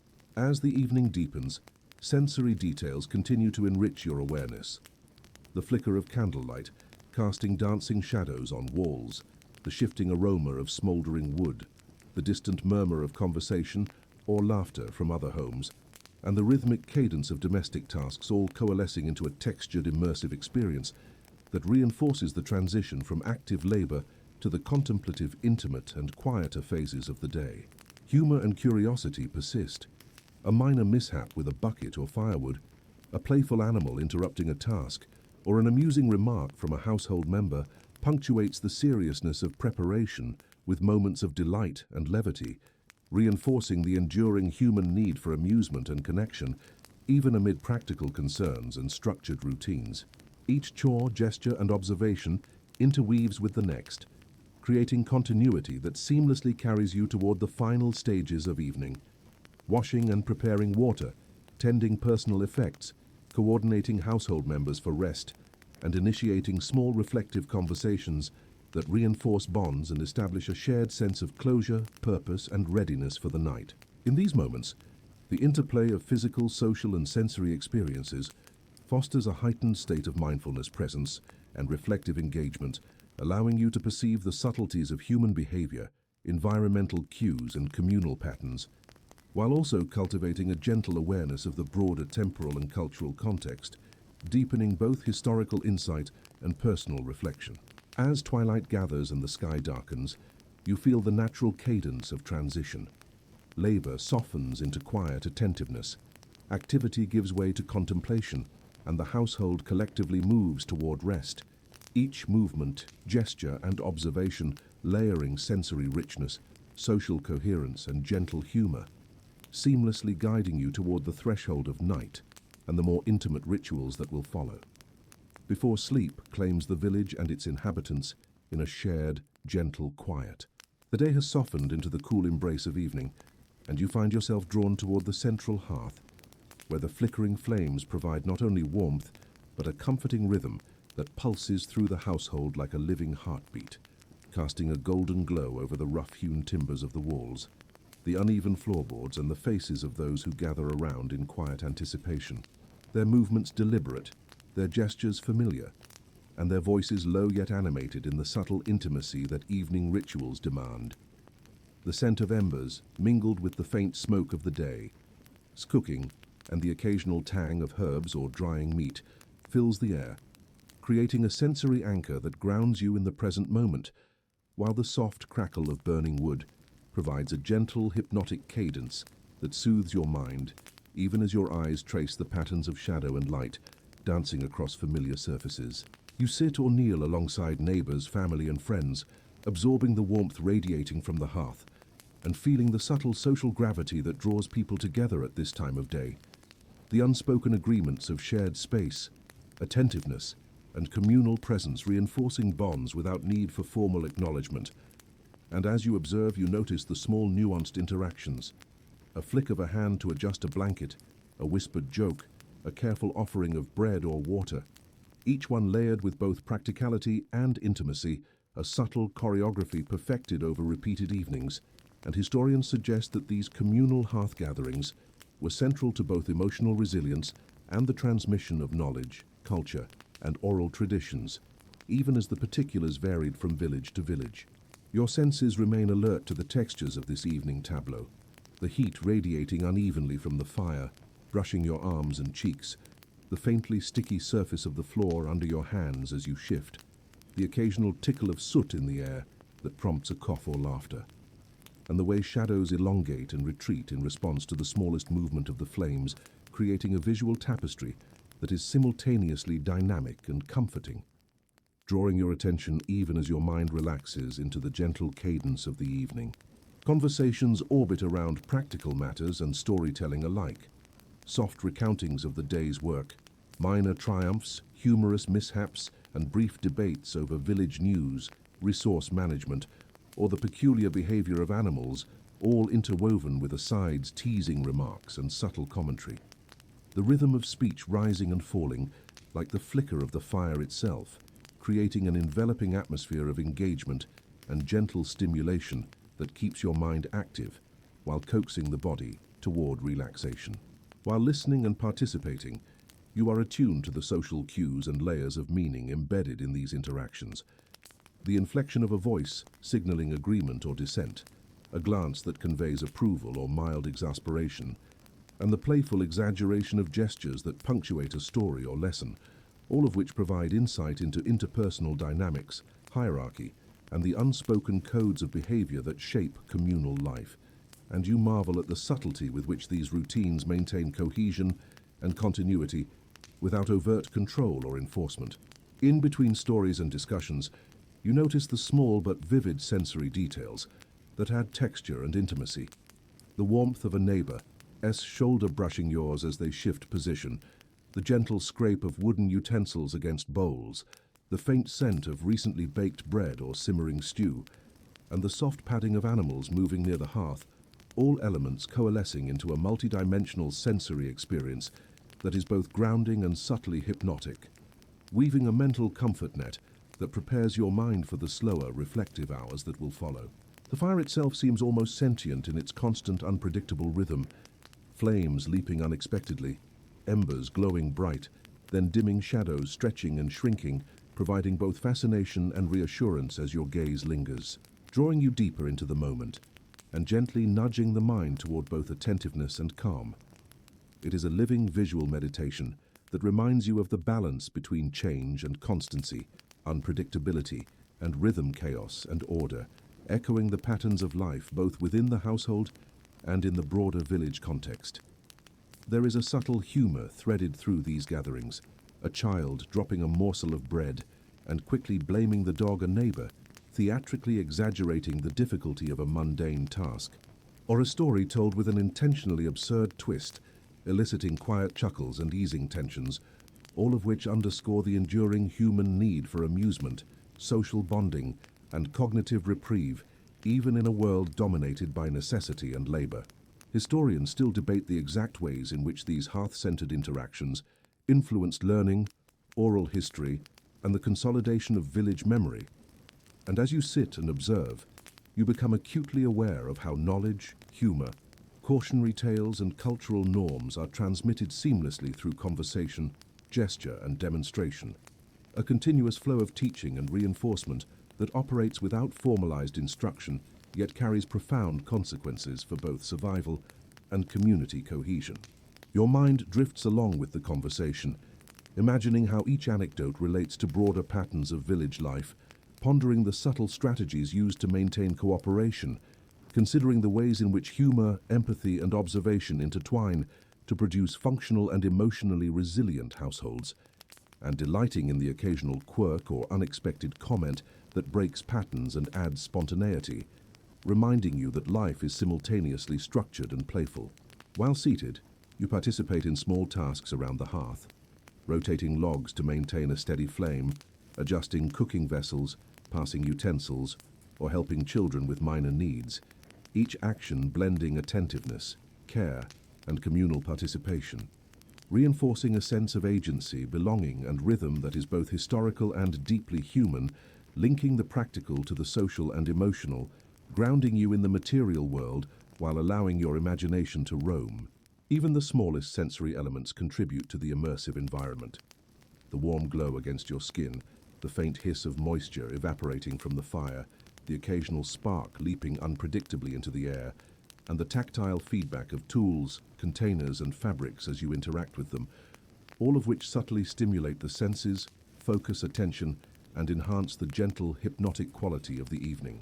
Patterns of humor, observation, and social negotiation emerge naturally.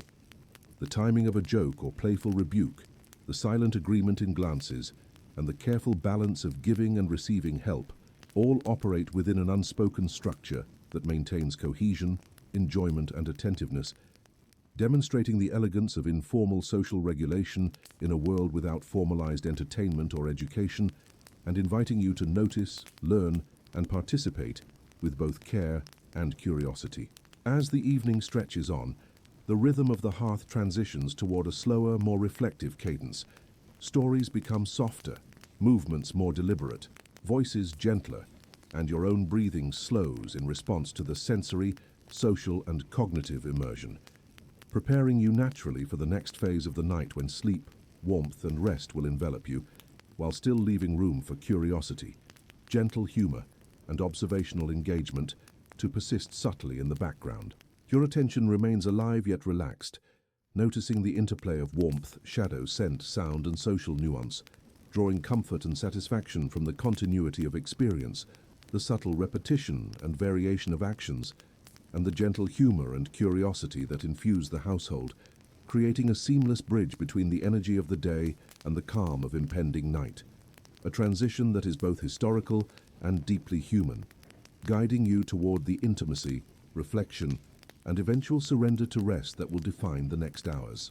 As the last traces of light from the hearth flicker against the walls and the village settles into a hushed lull, you turn your attention inward, focusing on the personal rituals that signal the transition from wakefulness to rest, aware that these acts are as much about comfort, hygiene, and social expectation as they are about the psychological preparation for sleep. You feel the weight of the day in your muscles, the residual warmth of sunlight lingering on your skin, and the gentle tension in your hands and back from labor, prompting slow, deliberate movements as you begin attending to your body.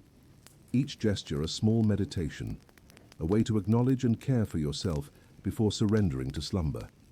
You start by attending to the simplest acts, washing your hands and face with cool water from a wooden basin, the sensation of liquid against your skin refreshing and grounding, carrying with it the faint, earthy scent of stoneware and water drawn from nearby wells or streams, the chill a gentle reminder of the natural elements that envelop the village, even as the firelight casts warmth around you.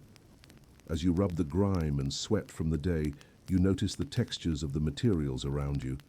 Rough linen cloths, smooth wood, slightly uneven stone surfaces, and the subtle play of light across each, a combination of practical necessity and quiet aesthetic that shapes your experience. Historians note that medieval personal grooming was less about vanity and more about ritual hygiene and symbolic cleanliness. Yet you cannot help but find a certain charm in the elaborate care taken with simple items like comb scrapers or fragrant herbs. As you untangle hair or gently rub your scalp, you appreciate the tactile feedback, the sound of hair shifting against fingers, and the faint aromatic hints of rosemary, lavender, or other locally cultivated scents that may have been added to soaps or water, infusing these moments with both sensory pleasure and psychological calm. Small curiosities punctuate the process. The slight chill of water hitting sun-warmed skin, the way a towel absorbs more quickly in certain areas than others, the fleeting sparkle of residual light caught on tiny droplets, and the quiet satisfaction of removing the day's dust, sweat, and strain, each micro-observation layering a gentle sense of accomplishment and preparation for rest. You may smile at the simplicity of it, or at the contrast with the more elaborate bath rituals reserved for the wealthy, imagining the occasional luxury of scented oils or soft linens, and wondering how those differences influenced social behavior, status, and the sensory experience of sleep itself. The physical rituals continue, brushing or combing hair carefully to prevent tangles, arranging bedding or mats with precision to ensure comfort, and selecting clothing or underlayers for the night, each choice deliberate yet infused with subtle awareness of both warmth and practicality, echoing centuries of learned habit and social expectation while offering a tactile rhythm that engages your attention and allows the mind to ease gradually from the day-es activity into preparatory calm. In the midst of these preparations, humor and small personal quirks appear naturally. A child's hair resists combing, tangling stubbornly, eliciting laughter or playful exaggeration. An older sibling or household member comments dryly on the difficulty of staying neat after a long day of labor, a wry reminder of human fallibility and the universal struggle for order amidst chaos. And perhaps an animal nuzzles your leg or tugs gently at a stray piece of clothing, providing an unexpected moment of delight, grounding you in the present and lightly breaking the routine in a way that makes the ritual feel alive rather than purely mechanical. Historians still wonder about the precise tools and techniques used in everyday grooming across different regions and social strata. And as you attend to these tasks, you notice the improvisational ingenuity that emerges naturally. The clever use of locally available materials for combs or scrapers, the careful wringing of cloths to avoid waste, and the layering of scents or protective coatings that enhance both comfort and protection. All subtle signals of cultural adaptation, resourcefulness, and personal style. While performing these acts, you maintain a gentle, self-aware rhythm, moving from one gesture to the next with measured deliberation, appreciating the tactile variety, the interplay of warmth and coolness, the scent, and the visual textures that surround you, each element reinforcing a calm, immersive sensory experience that primes both body and mind for the coming night. The evening air begins to settle further, carrying a faint chill that prompts you to adjust bedding, smooth blankets, or reposition sleeping mats, each adjustment an act of preemptive comfort, a proactive shaping of space to suit the body's eventual needs, guided by both learned habit and intuitive understanding. And you notice how even small movements, shifting a pillow, folding a blanket, or arranging a personal item within reach, contribute subtly but meaningfully to the overall sense of preparedness and calm. Light humor and curiosity continue to weave through these personal rituals. You may notice the surprising stubbornness of a piece of straw mattress that refuses to settle, or the slight misalignment of bedding that prompts an exaggerated sigh. Yet the small frustrations are tempered by gentle amusement and the comforting predictability of the routines themselves, and you feel a quiet camaraderie with those who have performed these same gestures for generations, their choices and habits resonating across time. You pause occasionally to observe subtle environmental cues, the shifting shadows of the hearth as embers settle, the distant call of nocturnal animals, the soft rustling of leaves in the evening breeze, and the faint murmurs of other household members finishing similar rituals, all creating a layered sensory soundscape that signals both safety and transition, gently reminding your mind that the day is concluding and the night is beginning, and reinforcing the natural flow toward rest.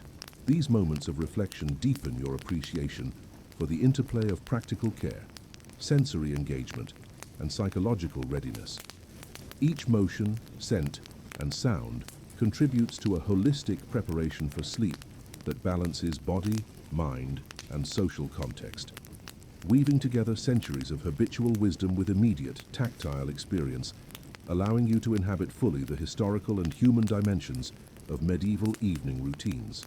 As you finish the final gestures, rubbing hands, adjusting garments, settling mats, and smoothing blankets, you feel a soft release of tension, a gentle settling of muscles, and a quieting of the mind, the combined effect of attention, rhythm, and sensory engagement establishing a natural readiness for rest, a deepened sense of comfort, and a pervasive awareness of the continuity of human experience. A final glance at the hearth reveals embers glowing softly, the flicker of flame reduced to a gentle heartbeat of light, and warmth shadows dancing calmly against the walls, and you notice how the familiar environment shaped by both labor and care becomes a cocoon that cradles both body and mind, blending history habit and sensory immersion into a seamless prelude to sleep. The interplay of physical preparation, social awareness, humor, and curiosity merges effortlessly, guiding you to a state of calm attentiveness, while the subtle details, the tactile feedback, scent, visual patterns, and muted conversations create a rich, layered, and immersive environment that gently signals your body and mind that rest is imminent, that warmth and comfort are secured, and that the household rhythm is complete for the night.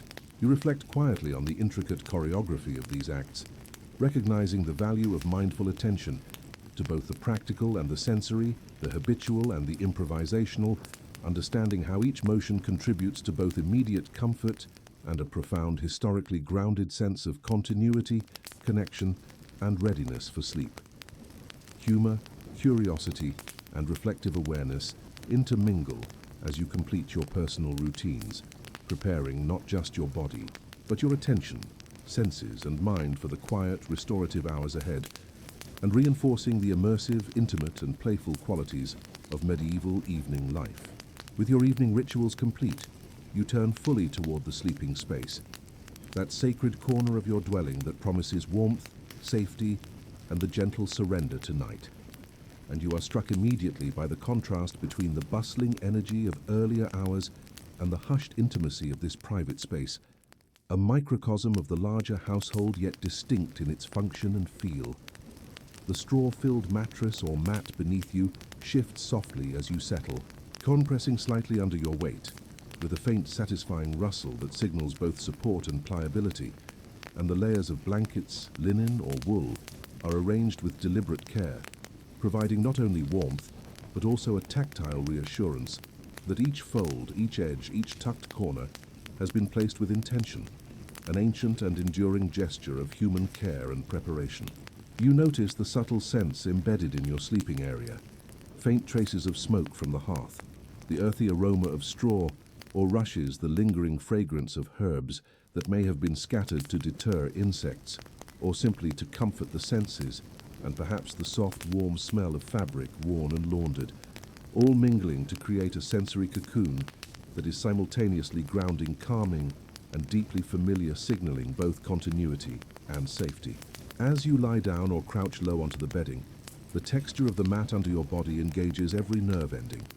The unevenness presses lightly into the contours of your limbs, reminding you of the natural handmade materials that have supported countless generations before you.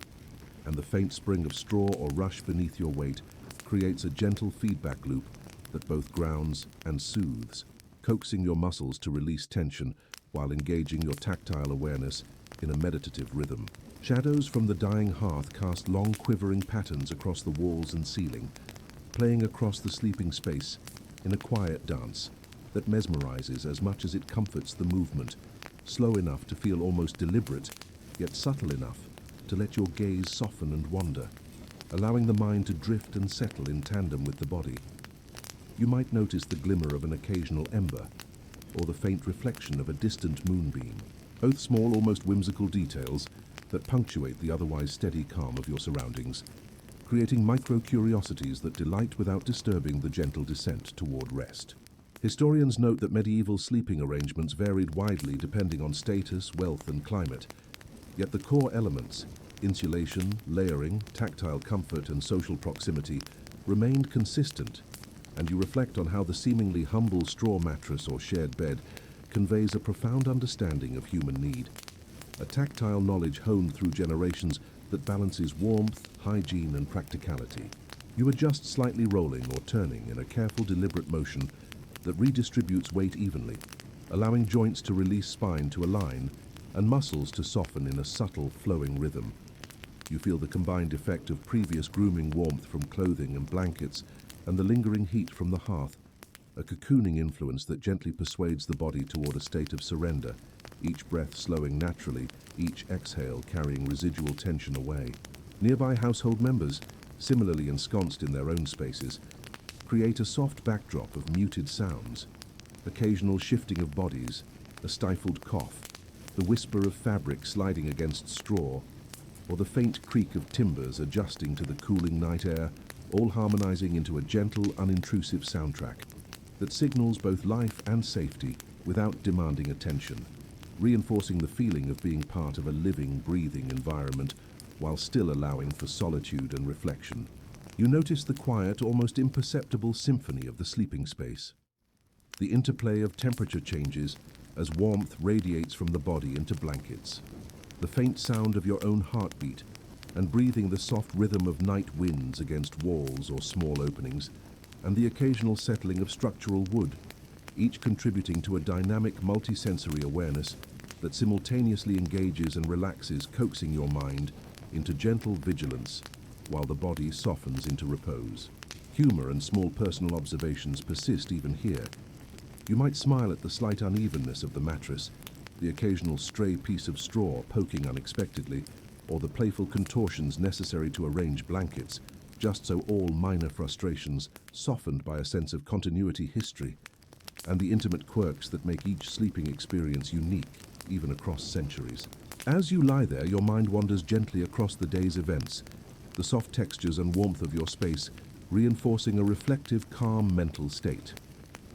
You imagine the countless evenings spent in similar positions, generations of villagers and families inhabiting the same rhythms, the same sensory world, negotiating comfort, safety, and rest, and the subtle awareness that each act, each adjustment, each small decision was made to preserve both physical warmth and psychological calm, a blend of instinct, habit, and learned wisdom.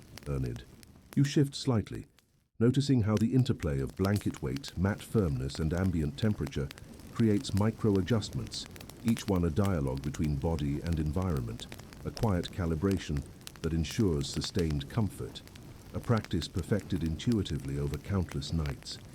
Historians still debate the precise arrangements of shared sleeping spaces in small medieval households, yet you sense the careful choreography at play, the attention to proximity, airflow, warmth, and personal boundaries, all subtly regulated through habit, observation, and occasional gentle negotiation.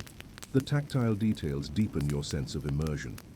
The faint roughness of woven blankets against skin, the pliability of the straw beneath, the occasional creak of timbers as the house adjusts to night temperatures, and the warmth radiating from nearby bodies, all coalescing into a multi-layered sensory landscape that is at once familiar and historically resonant, grounding you in both time and place. Micro-curiosities persist. The soft shift of a blanket edge, the quiet glide of a sleeping sibling or companion, or the almost imperceptible scent of herbs mingling with wood smoke, each detail enriching your awareness, creating a subtle tension between engagement and relaxation that keeps your mind occupied just enough to prevent premature wandering, yet not enough to disrupt the slow descent towards slumber. The social and environmental context remains subtly present. The proximity of other sleepers, the ongoing warmth of the hearth, and the distant sounds of night animals combine with personal tactile and sensory experiences to create a cocooning, immersive environment that balances safety, comfort, and attention. This delicate interplay between internal state and external environment is mirrored in countless historical accounts, reflecting the universality of the human need for both protection and sensory grounding in preparation for rest. You allow yourself to notice the gentle rise and fall of your own chest, the soothing rhythm of breathing that mirrors the subtle fluctuations of the room, the way muscles release tension incrementally with each exhale, and the sense of continuity that links you to centuries of similar experiences. Even as your awareness drifts, the tactile, auditory, and olfactory cues maintain a soft, guiding presence, gently holding attention without urgency. Humor and subtle amusement weave through your reflections, the slight misalignment of a blanket, a fleeting thought about how little has changed in centuries, or the imagined complaints of past sleepers about straw poking inconveniently, all of which foster a sense of connection, warmth, and gentle playfulness that punctuates the calm, reinforcing both historical immersion and personal comfort. As your body adjusts, mind and senses attune fully to the environment. Temperature, texture, ambient sound, and faint aromas coalesce into a harmonized sensory experience, promoting relaxation while still inviting quiet curiosity, the perfect balance between attentiveness and surrender that guides you toward deep restorative rest. Your awareness gradually softens, attention narrows to subtle rhythms, and the interplay of history, sensation, and personal comfort sets the stage for a profound descent into sleep. As the night deepens and your body nestles further into the comforting embrace of bedding blankets and carefully arranged mats, your ears begin to register the layered symphony of the nocturnal environment around you, a subtle yet endlessly complex mixture of sounds that simultaneously reassure intrigue and gently guide the mind toward relaxation. The distant murmur of the village wind threads through partially open shutters or small cracks in wooden walls, carrying with it faint hints of the surrounding countryside. The earthy scent of dew-damp grass, the subtle rustling of leaves, and the soft chatter of small night insects, all combining into a rich tapestry of sensation that heightens your awareness without disturbing the calm that blankets your body. You notice the rhythmic creaks and groans of timbered walls as they contract in the cool night air, a natural chorus that has persisted in houses for centuries, unnoticed by those accustomed to it, but resonant to the attentive ear, and your mind quietly catalogues these sounds as both background and balm, a gentle auditory reminder of structure, shelter, and safety. Occasionally, the distant call of an owl or the rustle of a small animal foraging nearby punctuates the quieter canvas, a reminder that life continues beyond the boundaries of your dwelling, while still maintaining the sense of separation and protection that makes sleep possible. The contrast between external activity and internal sanctuary amplifies your appreciation for the carefully crafted sleeping space and the centuries of learned instinct that humans have developed to interpret these cues without anxiety, allowing them to rest while remaining subtly alert. Historians note that awareness of nighttime sounds played an essential role in medieval life. A misplaced creak, an unusual rustle, or a distant human voice could signal danger, opportunity, or social communication. And you feel a faint, playful thrill at imagining yourself as part of this ancient alertness. A quiet observer of both natural and human systems, attuned yet secure within your cocoon. Your attention shifts subtly to the sounds of household companions, a sibling's soft breathing, a pet curling against the straw mattress, or the faint shuffle of someone turning in the night. These small movements, punctuated with tiny whispers or sighs, create an immersive, multi-layered backdrop that is both dynamic and comforting, blending intimacy, historical continuity, and gentle amusement as you imagine how similar sounds have accompanied nightly routines for centuries. Light humor enters your mind as you notice quirks, the rhythmic snoring of a nearby sleeper, the exaggerated care with which someone adjusts their bedding in the dark, or the tiny persistent squeak of a wooden floorboard that seems to mock your own attempt at stealth. Each observation provides a subtle narrative, an unspoken story of domestic life, tiny dramas and rituals playing out silently yet vividly around you. The symphony of nature continues, the whisper of trees, the intermittent croak of frogs near a distant stream, and the almost imperceptible hum of insects hidden in the straw, and rushes of the sleeping space all merge into a soft, hypnotic rhythm that draws attention and invites surrender, a pattern both historically constant and uniquely present in your personal experience tonight. You reflect on the interconnectedness of these sounds, the way they map the landscape both physically and socially, providing cues for safety signaling presence and fostering an intimate awareness of your environment. Medieval sleepers would have tuned in with far greater sensitivity, using these acoustic signals to assess threats, comfort, and social dynamics. Yet the principle remains. Awareness without alarm is a subtle but vital part of the transition to restful sleep. Micro-curiosities draw your attention again. The faint metallic jingle of a distant door hinged the occasional plop of water from a leaking eave. The muted scuffle of a rodent or cat moving through straw, all contributing to a rich auditory tapestry that stimulates just enough interest to keep the mind engaged in a quiet, playful exploration rather than restless wandering. You notice how your own breathing begins to synchronize subtly with the external rhythm, inhaling and exhaling in tandem, with creaks, rustles, and distant calls, a hypnotic grounding cadence that promotes calm and signals a deepening state of relaxation.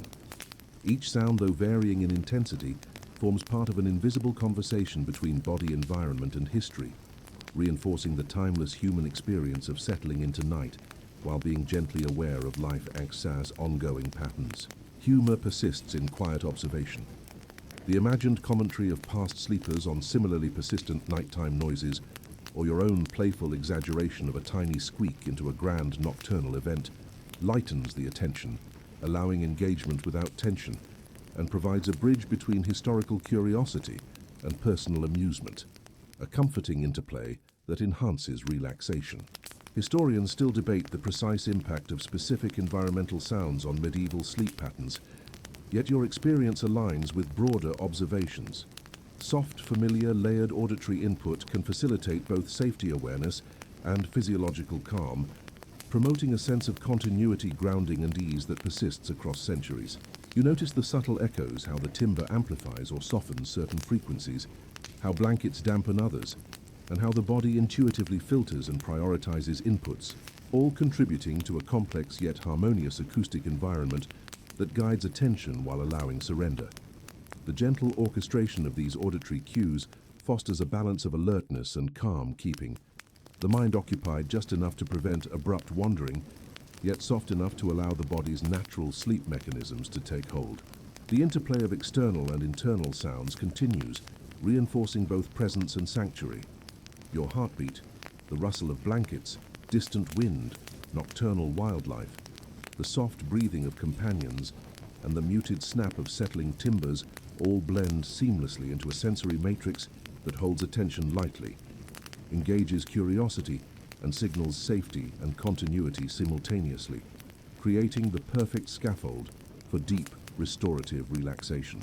Your mind drifts naturally through these layers, imagining centuries of human sleepers listening to similar patterns, adjusting instinctively, interpreting signs, and finding calm amidst sensory complexity, a lineage of auditory awareness that connects your present experience with countless nights long before and will continue long after.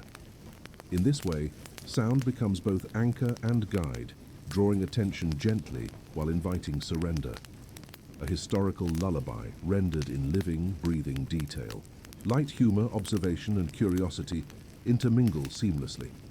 The imagined dialogue between sleepers across generations, the imagined complaints about a squeaky floorboard or an insistent rodent, and the playful recognition of universal human quirks all enhance immersion, grounding both historical context and personal experience in a soothing narrative.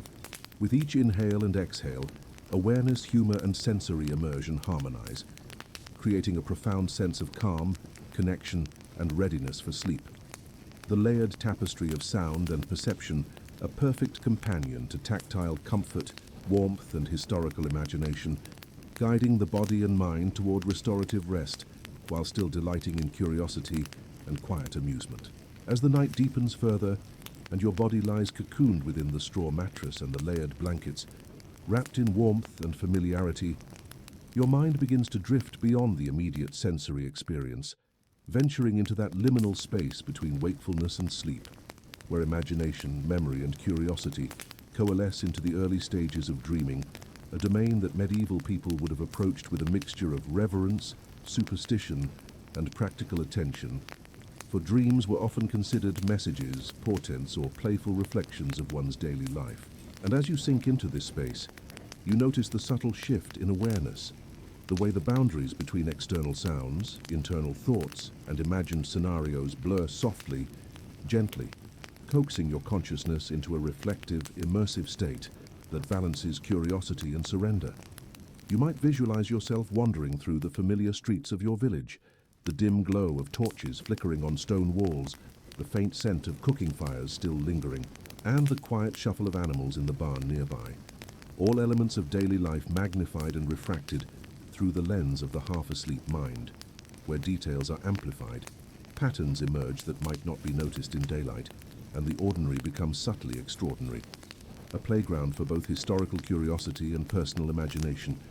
You notice, too, how your mind begins to replay scenes from your day, blending them with imagined possibilities, creating narratives that feel familiar yet slightly distorted.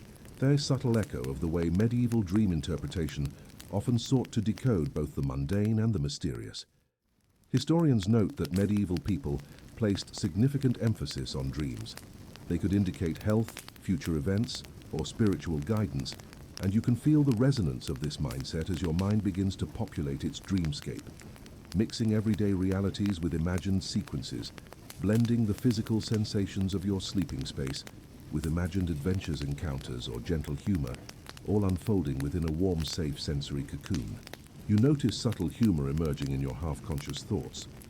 Perhaps the imagined complaint of a neighbor over a missing chicken, a pet chasing a phantom shadow, or your own exaggerated reactions to tiny, inconsequential events, all of which create a playful, light-hearted layer that soothes and entertains simultaneously, making the transition from conscious reflection to dreamlike immersion smooth and gentle.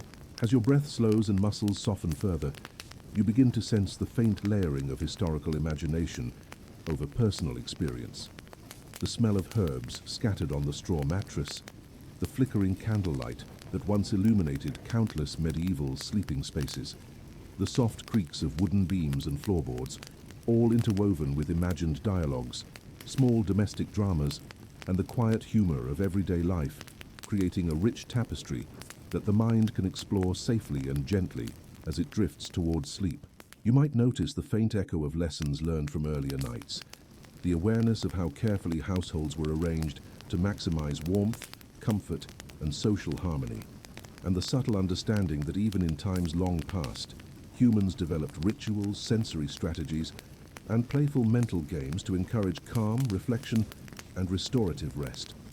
These reflections fold into your half-conscious thoughts, reinforcing a sense of continuity comfort, and historical curiosity that feels simultaneously personal and timeless. Micro-curiosities continue to pepper your mind. The imagined rustle of curtains in a medieval chamber, the distant chatter of household companions settling into sleep, the faint hum of night insects, and the soft whisper of the wind through thatched eaves, all contributing to a multi-layered auditory and imaginative landscape that is part memory, part anticipation, part dream scaffolding, allowing your mind to wander safely and pleasantly without demanding focus or tension. You reflect on how humor and imagination intermingle in dreams, just as they did in waking life, imagining minor domestic mishaps, playful interactions between animals and humans, or exaggerating tiny inconveniences into epic mini-narratives, all of which keep the mind lightly entertained and engaged.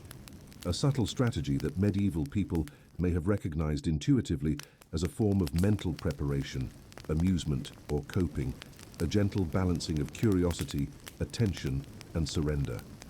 Sensory feedback remains present as your body softens further into the bedding. The slight give of straw beneath your limbs, the subtle warmth radiating from layered blankets, the comforting sense of smoke herbs and laundered fabrics, all blending seamlessly into the imagined dreamscape, reinforcing safety and continuity while allowing your mind to explore freely. The interplay of tactile, olfactory, auditory, and imagined sensory layers creates a hypnotic, calming effect that guides both body and mind toward restorative rest. Historians still wonder how accurately medieval dream interpretations reflected lived experience versus superstition. Yet in your mind, this blending of sensory reality and imaginative narrative mirrors that historical interplay, creating a multi-dimensional experience where curiosity, reflection, and humor coexist harmoniously with calm bodily relaxation and environmental safety, preparing the mind for deeper, less conscious sleep stages.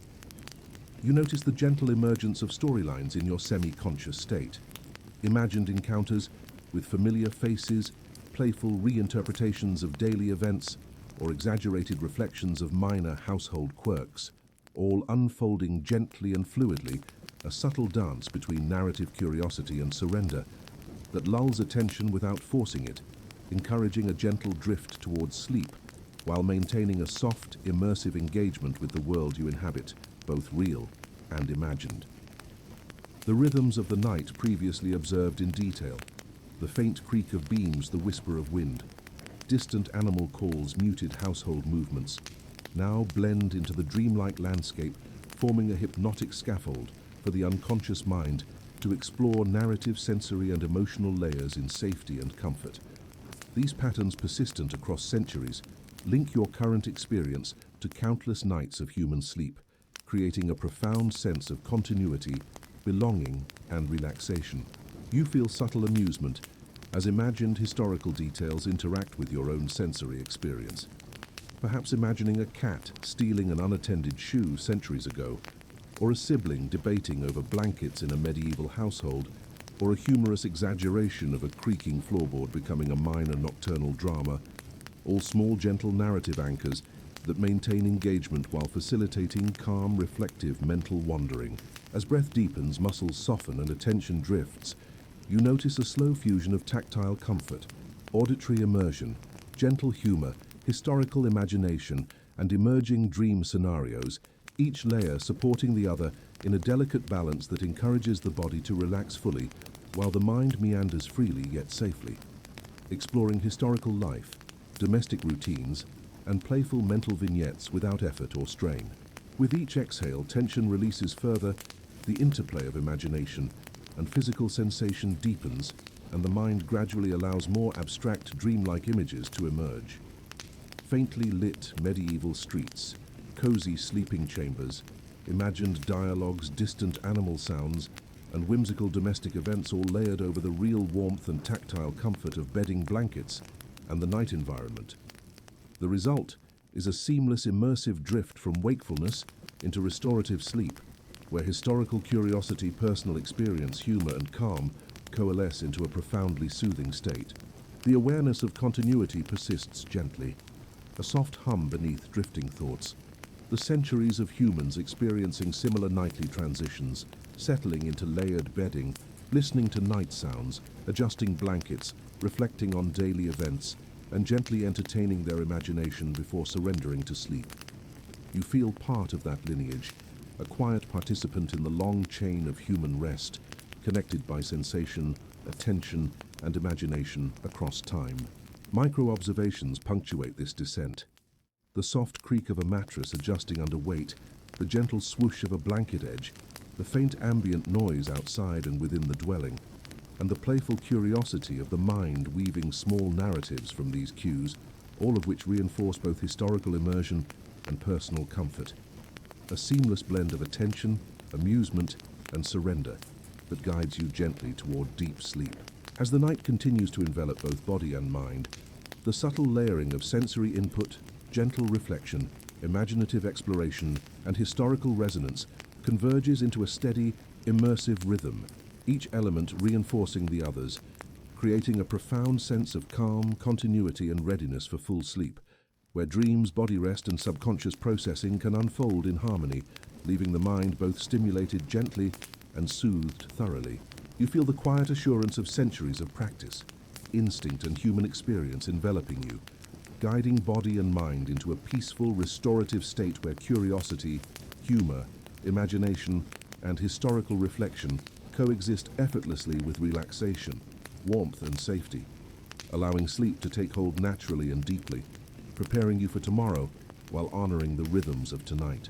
Now that your body is fully nestled into its warm, layered bedding, your muscles relaxed, your breathing slow and even, and your mind pleasantly wandering through centuries of nightly routines, domestic quirks, and playful reflections, allow yourself to notice the gentle rhythm of each inhale and exhale, like a quiet wave washing over the shores of consciousness, carrying away tension and leaving only a soft, serene presence in its wake. Imagine the faint scent of herbs lingering in the air, mingling with the warmth of blankets, the subtle sounds of night creatures, and the distant rustle of leaves beyond the walls, forming an invisible cocoon that wraps you in both comfort and historical continuity.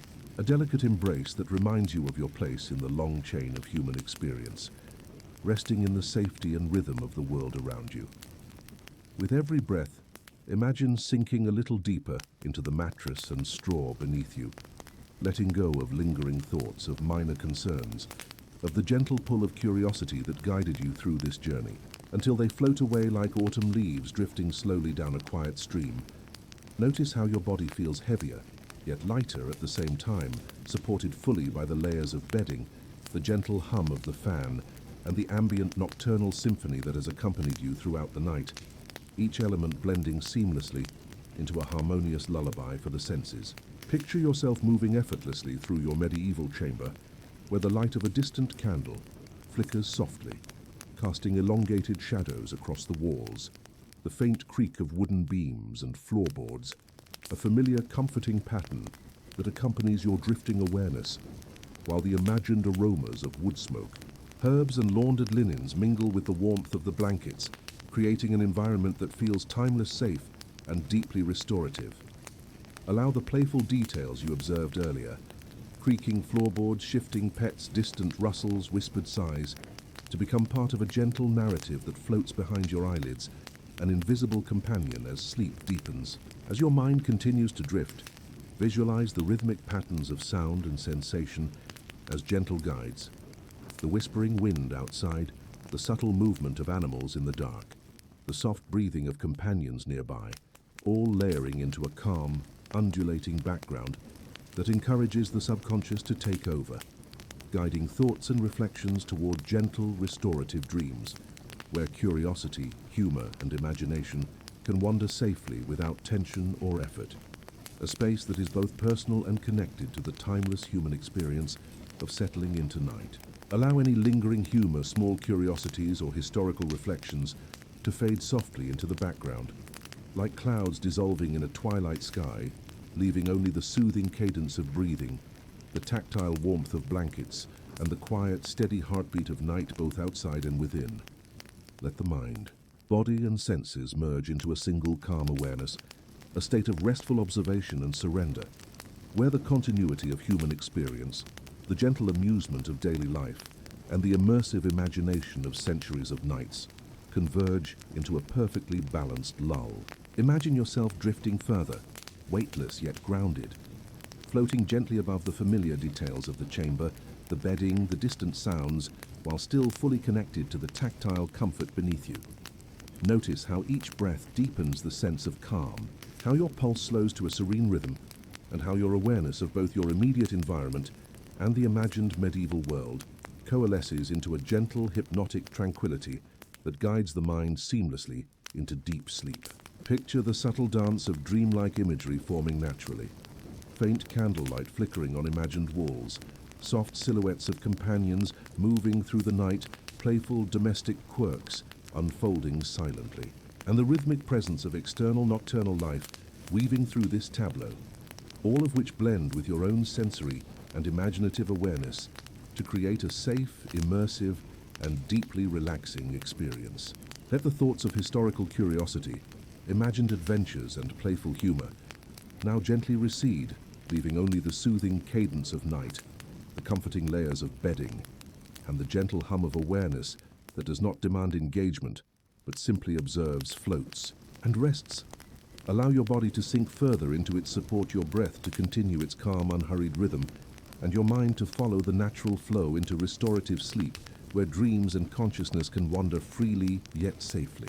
Feel a gentle warmth spreading through your body, from the tips of your fingers and toes to the center of your chest, a reassuring presence that accompanies the mind's descent into the unbroken rhythm of rest.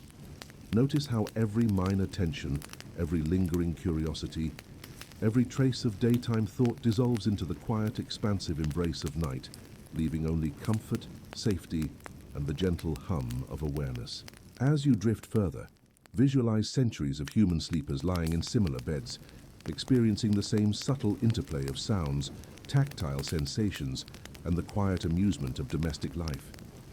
Feel the comforting connection of your own body and mind to that long, unbroken chain of nightly routines, each generation finding rest in similar ways, a timeless echo of warmth, curiosity, and calm that envelops you entirely.